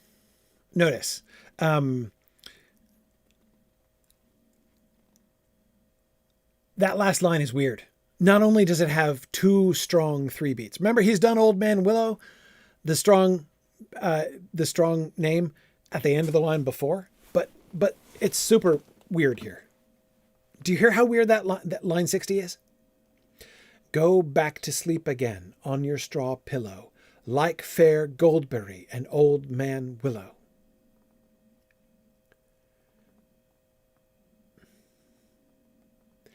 It's too many strong syllables. Like fair Goldberry, Goldberry. Berry is technically a two-syllable word, but it kind of is one syllable. Goldberry. Just like how the word burrow is one syllable in England, right? I think we're supposed to swallow that syllable in that kind of very British way. Goldberry. I feel that way all the way through the poem. Anyway, like fair Goldberry and Old Man Willow. That's 9 syllables. That is wrong. That is wrong. Out came Badger Brock with his snowy forehead. It's too short. The line is too short. Like fair Goldberry and Old Man Willow. Also, it doesn't have the right pause in the middle. It's just the rhythm of the whole line is a little bit off. Which I think is fun. I think it's supposed to be.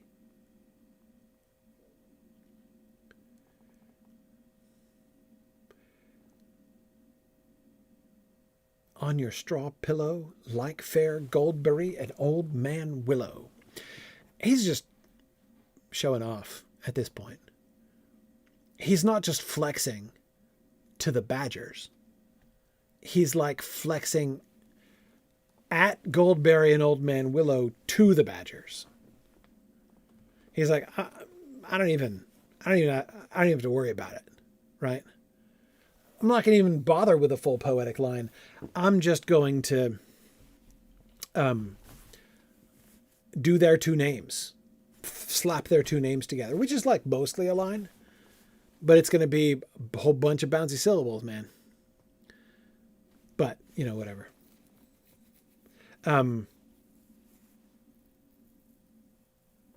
Yes, Karen, I do think that Berry equals Bury, B-U-R-Y.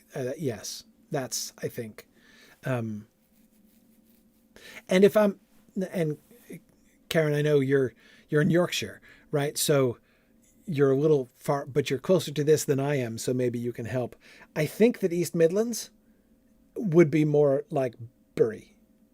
Again, I think that's how, I think that would be the East Midlands way of saying it.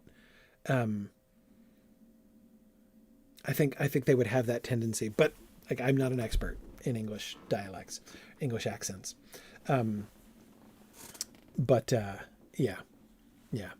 Yeah, David, but I agree. A fair amount of rustic accent being employed seems to be right. And yes, you are probably right that forehead shouldn't have the H sound. Should be more like forehead. And is with his snowy forehead. In the hill he quarried. That's why I insist on not a quarried, as if it were 2 syllables with a long E as the second vowel, right? Quarried. To rhyme with forehead. Yeah, exactly. Okay. By the way, pause. I shouldn't pause too much because we're like halfway through this poem and it's already past when I wanted to stop after talking about this poem. Needless, oh, surprise, surprise. It's taking me longer to do like 12 slides of this poem than I expected it to. Now that we've got the pattern, we're going to go so much faster. You just watch. But anyway, before... The other thing I can't help but mention, there's an obvious intertext here. There's another text that lies behind this text very strongly that you should know about. You don't have to know about it. If you don't know about it, this poem will be perfectly enjoyable. If you do know about it, it will make a bunch of things make much more sense.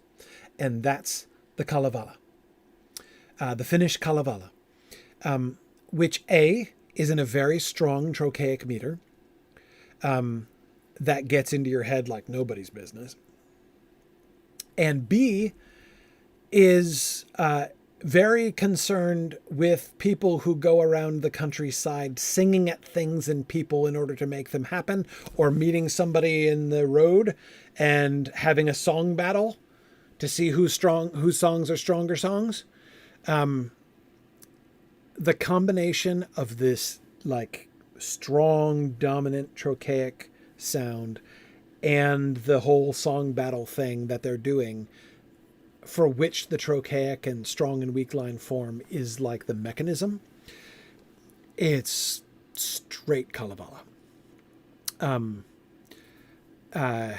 So anyway, like I said, you don't have to know the Kalevala to get this poem, but oh boy, like Tolkien has the Kalevala on the brain heavily in writing this poem. That is perfectly clear. Then all the badger folk. Hey, look, that was where the extra one came in. So there actually aren't 12 slides. There are 11. So we're almost done.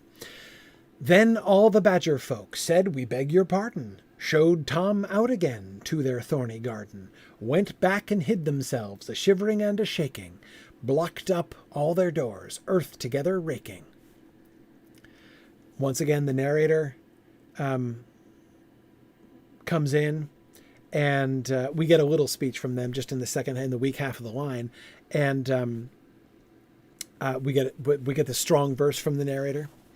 So I shouldn't. This is why it's going to go much faster from here, because we've established all the ground rules. Now we understand how this poem works, right? So we'll be able to hear it, and it'll just help us, and we'll get everything, and it'll be awesome and fast. Old Tom Bombadil hurried home to supper, unlocked his house again, opened up the shutter, let in the setting sun in the kitchen shining, watched stars peering out, and the moon climbing. Okay, so we've got 4 strong lines. Only the first one is a 3-spot, right? The rest of them are 2 spots, but the first one is a 3-spot strong line. Old Tom Bombadil, the classic, right? And when was the last time we got Old Man Bombadil said by Old Tom Bombadil said by Old Tom Bombadil? Like that? Not said by him. I mean, said by the narrator. Since the beginning. Yeah. Okay, so we're back to the start. The narrator, Old Tom Bombadil, Old Tom Bombadil. So his 3 interactions are done, and then we come back to Old Tom Bombadil hurried home to supper. And he's doing all these things, unlocking his house, open the shutters, letting the sun in. But that could be weak. It could be enjammed. We've seen that before, but it's not here. Right? It's all strong, what Tom is doing. And what's he doing? Opening his house, unlocking his house, opening the shutter, letting in the sun, watching the stars peering out, and the moon climbing. He's airing things, right? Letting in the sun, looking out at the stars and the moon. That's interesting. Tom's been invading places, right? It wasn't his idea to invade the river, but he did invade the river, and then Goldberry yelled at him for like messing with the fish, right? Hey, you're not supposed to be here. she says, having pulled him in, right? The willow man seizes him in a crack and says, "Hey, get out of my tree. Stop messing about my tree. Stop looking at me drinking." He goes into the badger hole to take shelter from the rain. And the badgers are like, "Hey, what are you doing here? Get out. You don't belong here." Now he goes home to his house. And instead of invading a foreign territory, now he's coming home. Now he's returning to his place. And when he does, he opens it. He opens it to good things. To light, to the sun, moon, and stars. Right? It was locked up before, but now it's open. He invites nature, and specifically he invites the heavens. I use that word carefully. Sun, moon, and stars.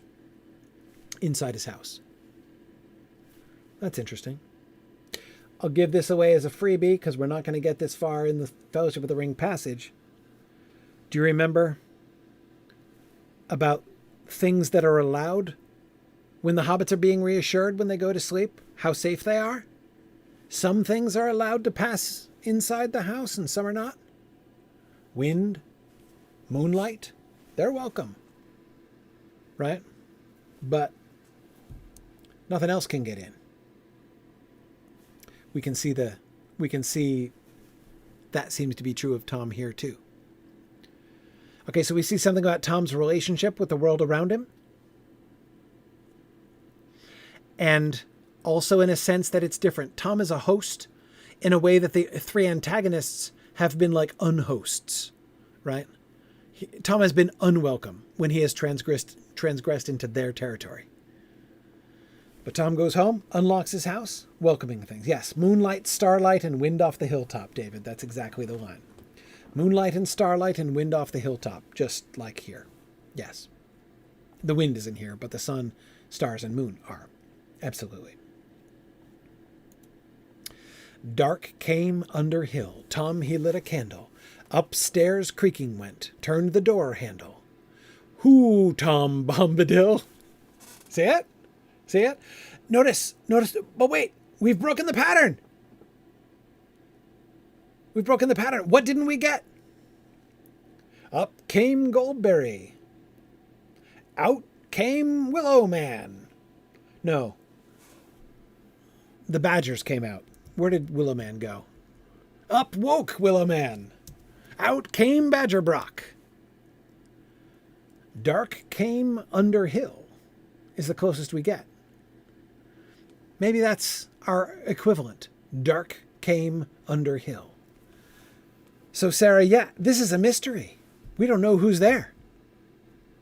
And it's, Sarah, that's not the only way. It's right that this should be a little weirder, right? Because this is reversed. Tom Bombadil was invading the territory of the other three. Even if, again, the trip to the river wasn't 100% his fault or his idea. The Barrow-wight is invading Tom's house here. Dark came under hill. Tom he lit a candle. Upstairs creaking went. Turned the door handle. Who, Tom Bombadil? Hey, Tom Bombadil. Ha, Tom Bombadil. Hey, ho, Tom Bombadil. Who, Tom Bombadil, right? Okay. So yeah, I think the dark came under hill is definitely a foreshadowing of the White's presence, Ron. Totally agree. Who, Tom Bombadil? I am waiting for you. Just here behind the door. I came up before you. You've forgotten Barrow-wight dwelling in the old mound up there atop the hill with the ring of stones round. He's got loose tonight. Under the earth he'll take you. Poor Tom Bombadil, pale and cold he'll make you. All right, so the Barrow-wight is the greatest threat of the four. That's obvious.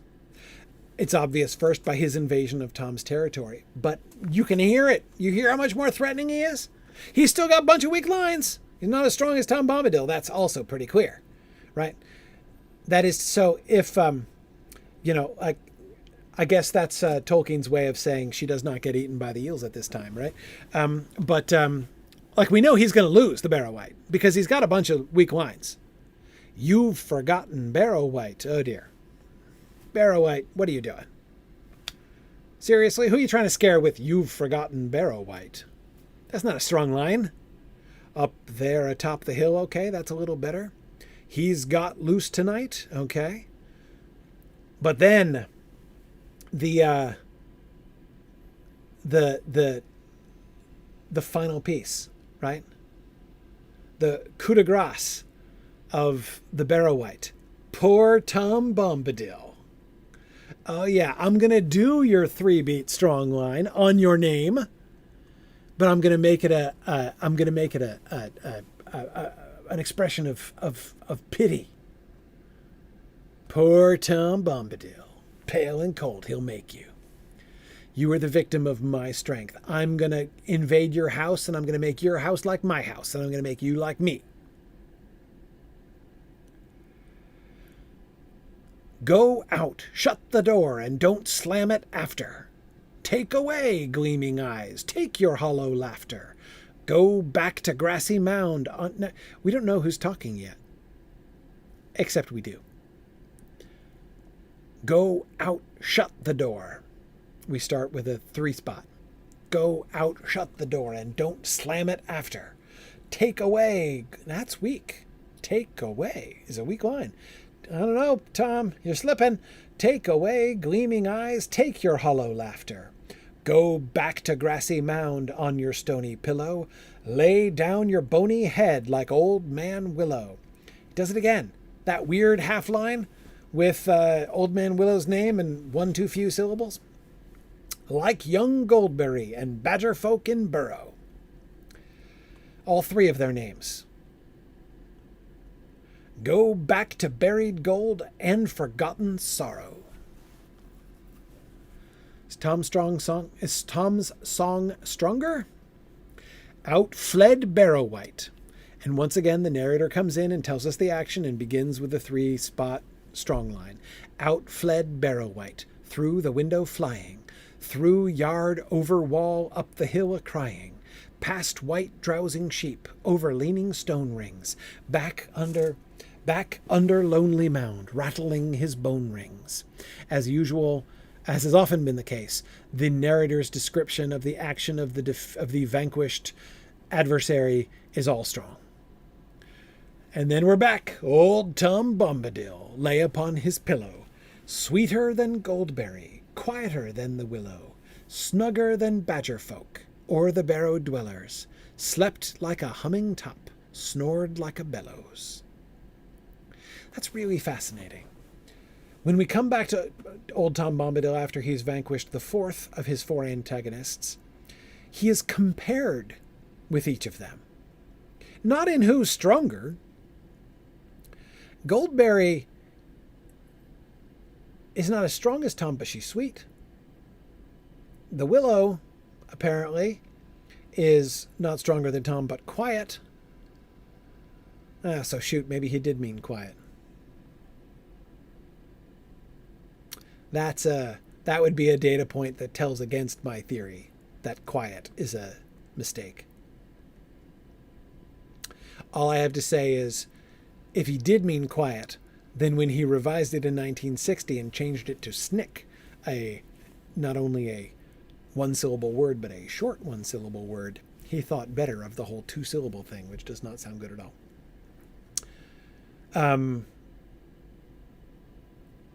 Quieter than the willow, snugger than the badger folk or the barrow dwellers.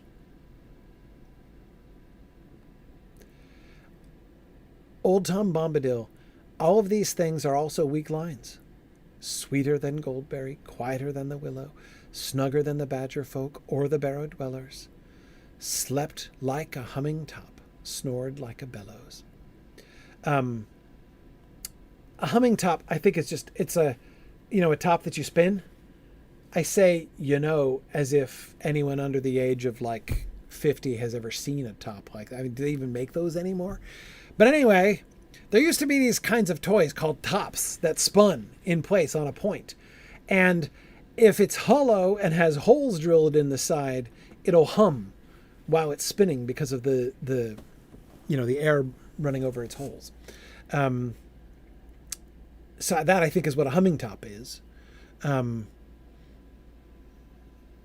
so when he's sleeping like a humming top, that is, I think that doesn't mean he's rotating rapidly. I don't think that's the metaphor. I think it's about snoring, right? It's about the sounds that he's making.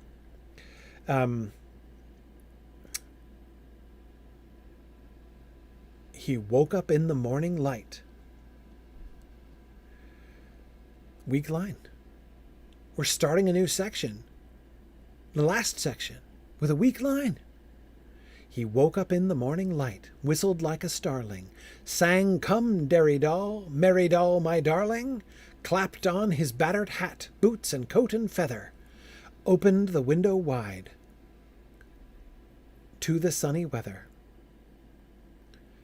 He woke up in morning light is really difficult. If it just said he woke in morning light, it would sound strong. He woke in morning light. He woke up in morning light. Like doing a 3 spot there feels really awkward. But I don't know how to do it. Up can't be weak. He woke up. Like woke up. You wake up. Like you don't wake up. Right? Like you have to stress up in the phrase woke up. It has to be at least as strong as woke. But it doesn't sound like old Tom Bomb. He woke up in morning light. That's just weird. Don't love it. Not even sure if it's supposed to be strong or weak, honestly. Whistled like a starling. Sang, "Come, derry doll." Definitely a 3 beat. Clapped on his battered hat. 2. Because clapped is 1 syllable. Opened, I think, however, is 2 syllables. And that's weak. So clapped on his boots. So in other words, I think the pattern of this is the same as stanza 1. Strong, strong, strong, weak. I think. Old Tom Bombadil was a clever fellow. Bright blue his jacket was, and his boots were yellow. First 2 lines repeated again. None ever caught old Tom walking in the shadows. Winter and summertime, in the lights and shadows. In the meadows, I think I said shadows. Downdale. So we've got, that's definitely in jammed and definitely weak on winter. Downdale, strong again. But one day...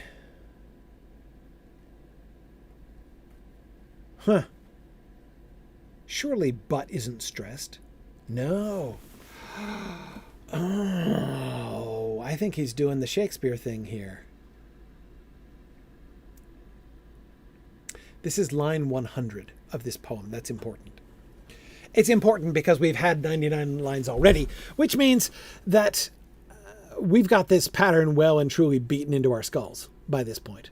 And this pattern is so strong, the lines are so bouncy that you can't, I mean, I don't care how tone deaf you are, you can't be completely deaf to the beats in old Tom Bombadil lines, right? But the word but is rarely stressed. But then, right?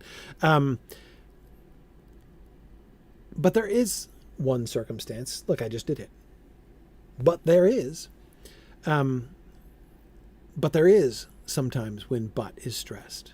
But if you want to stress it like that, you stress it. The natural way of reading this line is, but one day, like if you just had this line in isolation, if I just copied and pasted it and put it on a slide all by itself and asked a stranger who came in to read the line, they would obviously say, but one day Tom, he went and caught the river daughter. Right? But one day, in other words, not trochaic, not strong line, not even weak line. Non-trochaic line is what it would sound like. But in line 100 of this poem, we're not capable of that. Like, we've been hardwired. And so the established rhythm of the poem is like forcing us to stress this against the natural pattern of English. I mentioned Shakespeare. Shakespeare does this. My favorite example of Shakespeare doing this. So Shakespeare is in verse. If you go to see a modern performance of Shakespeare, you might not notice this because the actors generally don't. But Shakespeare's in verse. And sorry, that sounded salty. No offense to actors, but modern actors are not taught to read poetic lines, and they are almost all of them deaf to the poetic lines. This is why actors, and stage actors in particular, make such bad narrators of poetry. This is why even good old Derek Jacobi can't read poetry to save his life. His reading of The Adventures of Tom Bombadil is horrible. Horrible. His sense of rhythm is just dreadful. But anyway, okay. Shakespeare. Macbeth. Act 5. Act 5, mind. You've had the rhythm of the lines in your head for 4 whole acts already. You get to Act 5. And what does Macbeth say? Tomorrow and tomorrow and tomorrow. Right? The natural way to say that in English is tomorrow and tomorrow and tomorrow. But when you have the rhythm of the lines in your head, what does the poetry want to try to force you to say? Tomorrow and tomorrow and tomorrow. The natural stress of the line falls on the conjunctions in that Shakespeare line, which is weird and it's unnatural. And I think it's exactly Shakespeare's point. Macbeth is in fact emphasizing the conjunctions, because what matters is not the tomorrows. What matters is the endless repetition. What matters is the conjunctions. That's his point. Tomorrow. It's not the tomorrows, it's the ands that matter in that line, right? And Shakespeare does this by that tension by having the poetic line force you to read it like unnaturally, as it were. And I think Tolkien is doing the same thing here. But one day is how you would say that. But line 100 of this poem, not having it. But one day, Tom, he went. I even know how to do it. It's weird, but you can't unstress but. I mean, it's just like you've stressed the first syllable in literally every 99 lines. You've stressed the first syllable of every line, 100% of the lines of the first 99, right? So you have to, you can't help it. But one day, Tom, he went and caught the river daughter. But one day, no, that's unstressed. But one day, Tom, he went. There it is. But one day, Tom, he went and caught the river daughter. Yes, you hear the triplets? That's what it wants us to say. But one day, Tom, he went and caught the river daughter. Yeah, that's it. So the poem forces us to hit the but. But one day, this is the turning point. And that's important because this poem's been all about pattern, right? We've had the same 4 encounters. Rhythmically, we've seen the same things happening, right? The same interactions. Who, Tom Bombadil? Ha, Tom, right? All that stuff. This poem is this poem builds a routine that my dog would like. My dog loves routine as much as any dog in the world loves routine, and that's a lot, right? And then what do we get? Old Tom Bombadil was a clever fellow, bright blue his jacket was, and his boots were yellow. Back to the beginning. Okay, so what's happening next? A 5th antagonist? Is that what comes next? That's what we expect.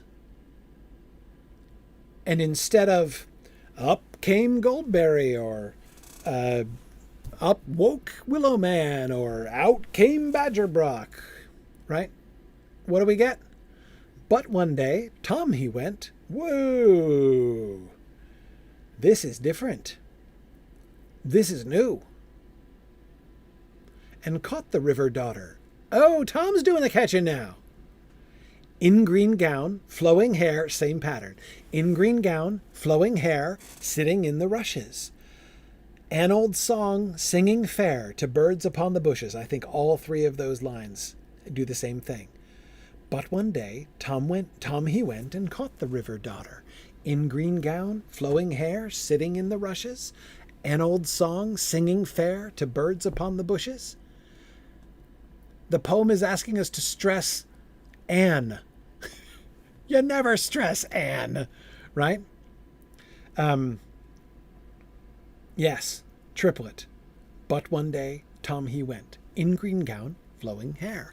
An old song, singing fair. Whoa, we're in a new world. This is totally different. We're doing this whole triplet dancing thing now. And it's all about catching Goldberry. He caught her. Now we're back to the old strong line. He caught her, held her fast. Water rats went scuttering. Reeds hissed, herons cried, and her heart was fluttering. Said Tom Bombadil, conversational tag with his name, again like the first time he talked to her, "Here's my pretty maiden. You shall come home with me. The table is all laden. Yellow cream, honeycomb, white bread and butter. Roses at the window pane, peeping through the shutter." Oh my God, I'm going to cry.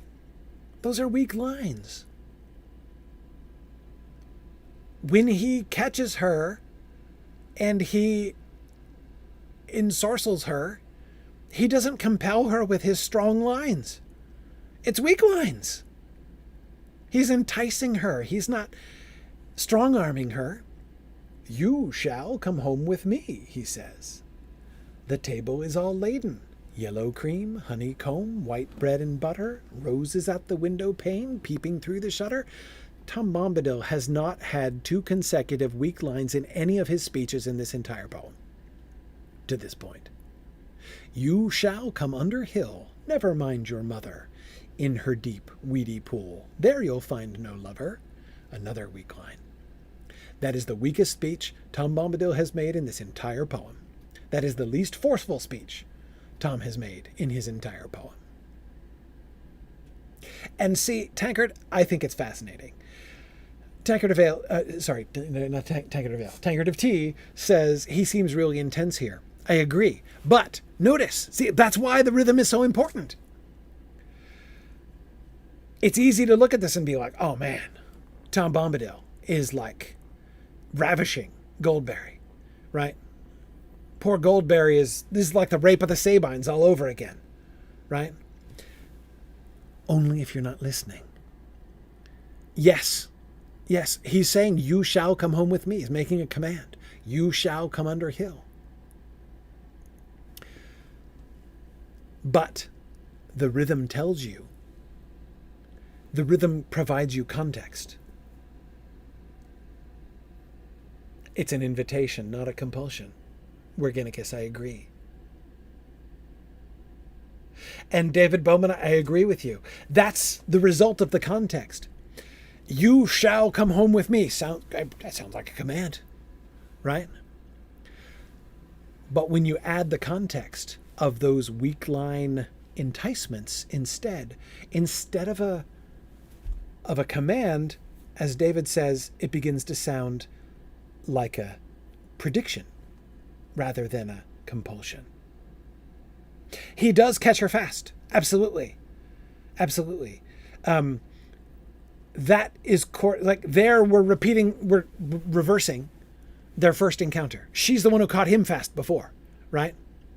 He caught her, strong line, held her fast. Reeds hissed. Everybody's the water rats are scurrying, the reeds are hissing, the herons are crying, her heart is fluttering, everyone's panicking, right? It's everybody mistakes this for a tour de force, right? She is understandably alarmed. And so is everybody else in the neighborhood, right? And then it sounds like he's going to seal it with some of his powerful lines. Said Tom Bombadil is how we begin those power speeches. But that's not what we get, right? It's setting us up. Notice how it's building on the expectations that we've built from earlier. And it's not giving that to us, right? It sets up an expectation and then disappoints us pleasantly. That is so cool. Never noticed that either. Old Tom Bombadil had a merry wedding, crowned all in buttercups, his old feather shedding, his bride with forget-me-nots and flag lilies. No. Do you hear what I did? I said his bride, as if the first syllable were unstressed, but that doesn't happen. You see what he did again? He did it again. The phrase his bride, you'd always stress bride and unstress his. Obviously. Always. Right? Put that on a chalkboard and have people walk in the room and read it. That's how everyone will read it. But how does this line go? His bride. Right? Spondy. Equal stress. His bride. There's a special emphasis there. Old Tom Bombadil had a merry wedding, crowned all in buttercups, his old feather shedding, his bride with forget-me-nots and flag lilies for garland. Robed all in silver green, he sang like a starling. He sang like a he sang like a starling, I think. He sang is such an iambic thing, it sounds weird. But anyway. Hummed like a honeybee, lilted to the fiddle, clasping his river maid round her slender middle. He did it again! When he lays hands on Goldberry, weak line. The only weak line. Old Tom crowned all his bride, robed all, hummed like clasping. That's so cool. Oh my goodness. Oh my goodness. All of his actions are strong actions. Singing, humming, lilting, except clasping her. Ah. Lamps gleamed within his house, and white was the bedding. In the bright, triplet thing again, in the bright honeymoon, badger folk came treading. Danced down under hill, an old man willow. That's a reversal too. The badger folk are coming to him this time. An old man willow tapped at window pane as they slept on the pillow. Ever wondered how the willow tree got all the way up to their house to tap on the window pane when it wasn't close to that before? Answer, it's not the tree, it's the dude tapping on their window pane. Like a tree. 'Cause he's the willow man after all.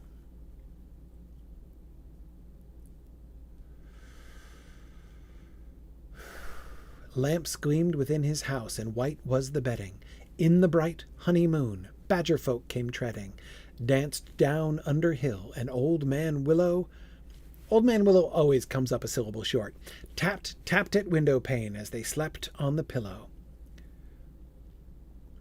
On the bank, in the reeds, river woman sighing, heard old Barrow White in his mound crying. Old Tom Bombadil heeded not the voices. Taps, knocks, dancing feet, all the nightly noises. Slept till the sun rose, then sang like a starling. Hey, come, derry doll, merry doll, my darling. Notice how strong that is. Hey, come, derry doll. Sitting on the doorstep, chopping sticks of willow, while fair Goldberry combed her tresses yellow. Sitting on the doorstep is a weak line. Just talking about where he is when he said that thing. Yeah, the Willow Man is a stanza late and a syllable short is exactly what Old Man Willow is, Sojourner. While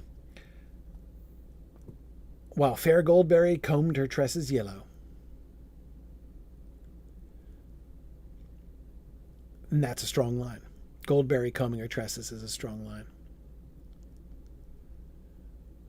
Huh. And yeah, Virginicus, I don't know if hey come derry doll, if that's an imperative. like, you best get to dairy dolling with a little Mary doll on the side. Like, is that a thing? Is that an action in the imperative? I don't think so.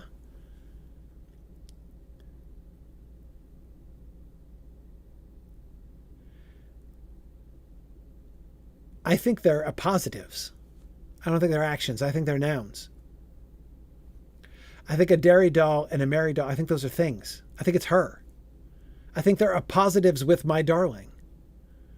He's only saying one thing, which is come, which is imperative, admittedly. Hey, come. My darling, dairy doll, Mary doll. Yeah, I think that's what that is. She, by the way, ends the poem not obeying his command.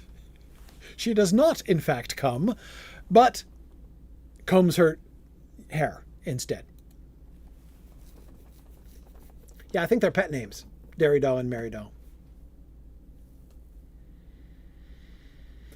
That was awesome. Okay, so in my defense, I did 11 slides. However, that took like 2 hours. But 2 hours to do 128 lines of poetry, come on. Right? If I'd told you before that I was going to do 128 lines of poetry in 2 hours, you would have thought I couldn't do it. So it was still pretty quick. Here's what we're going to do.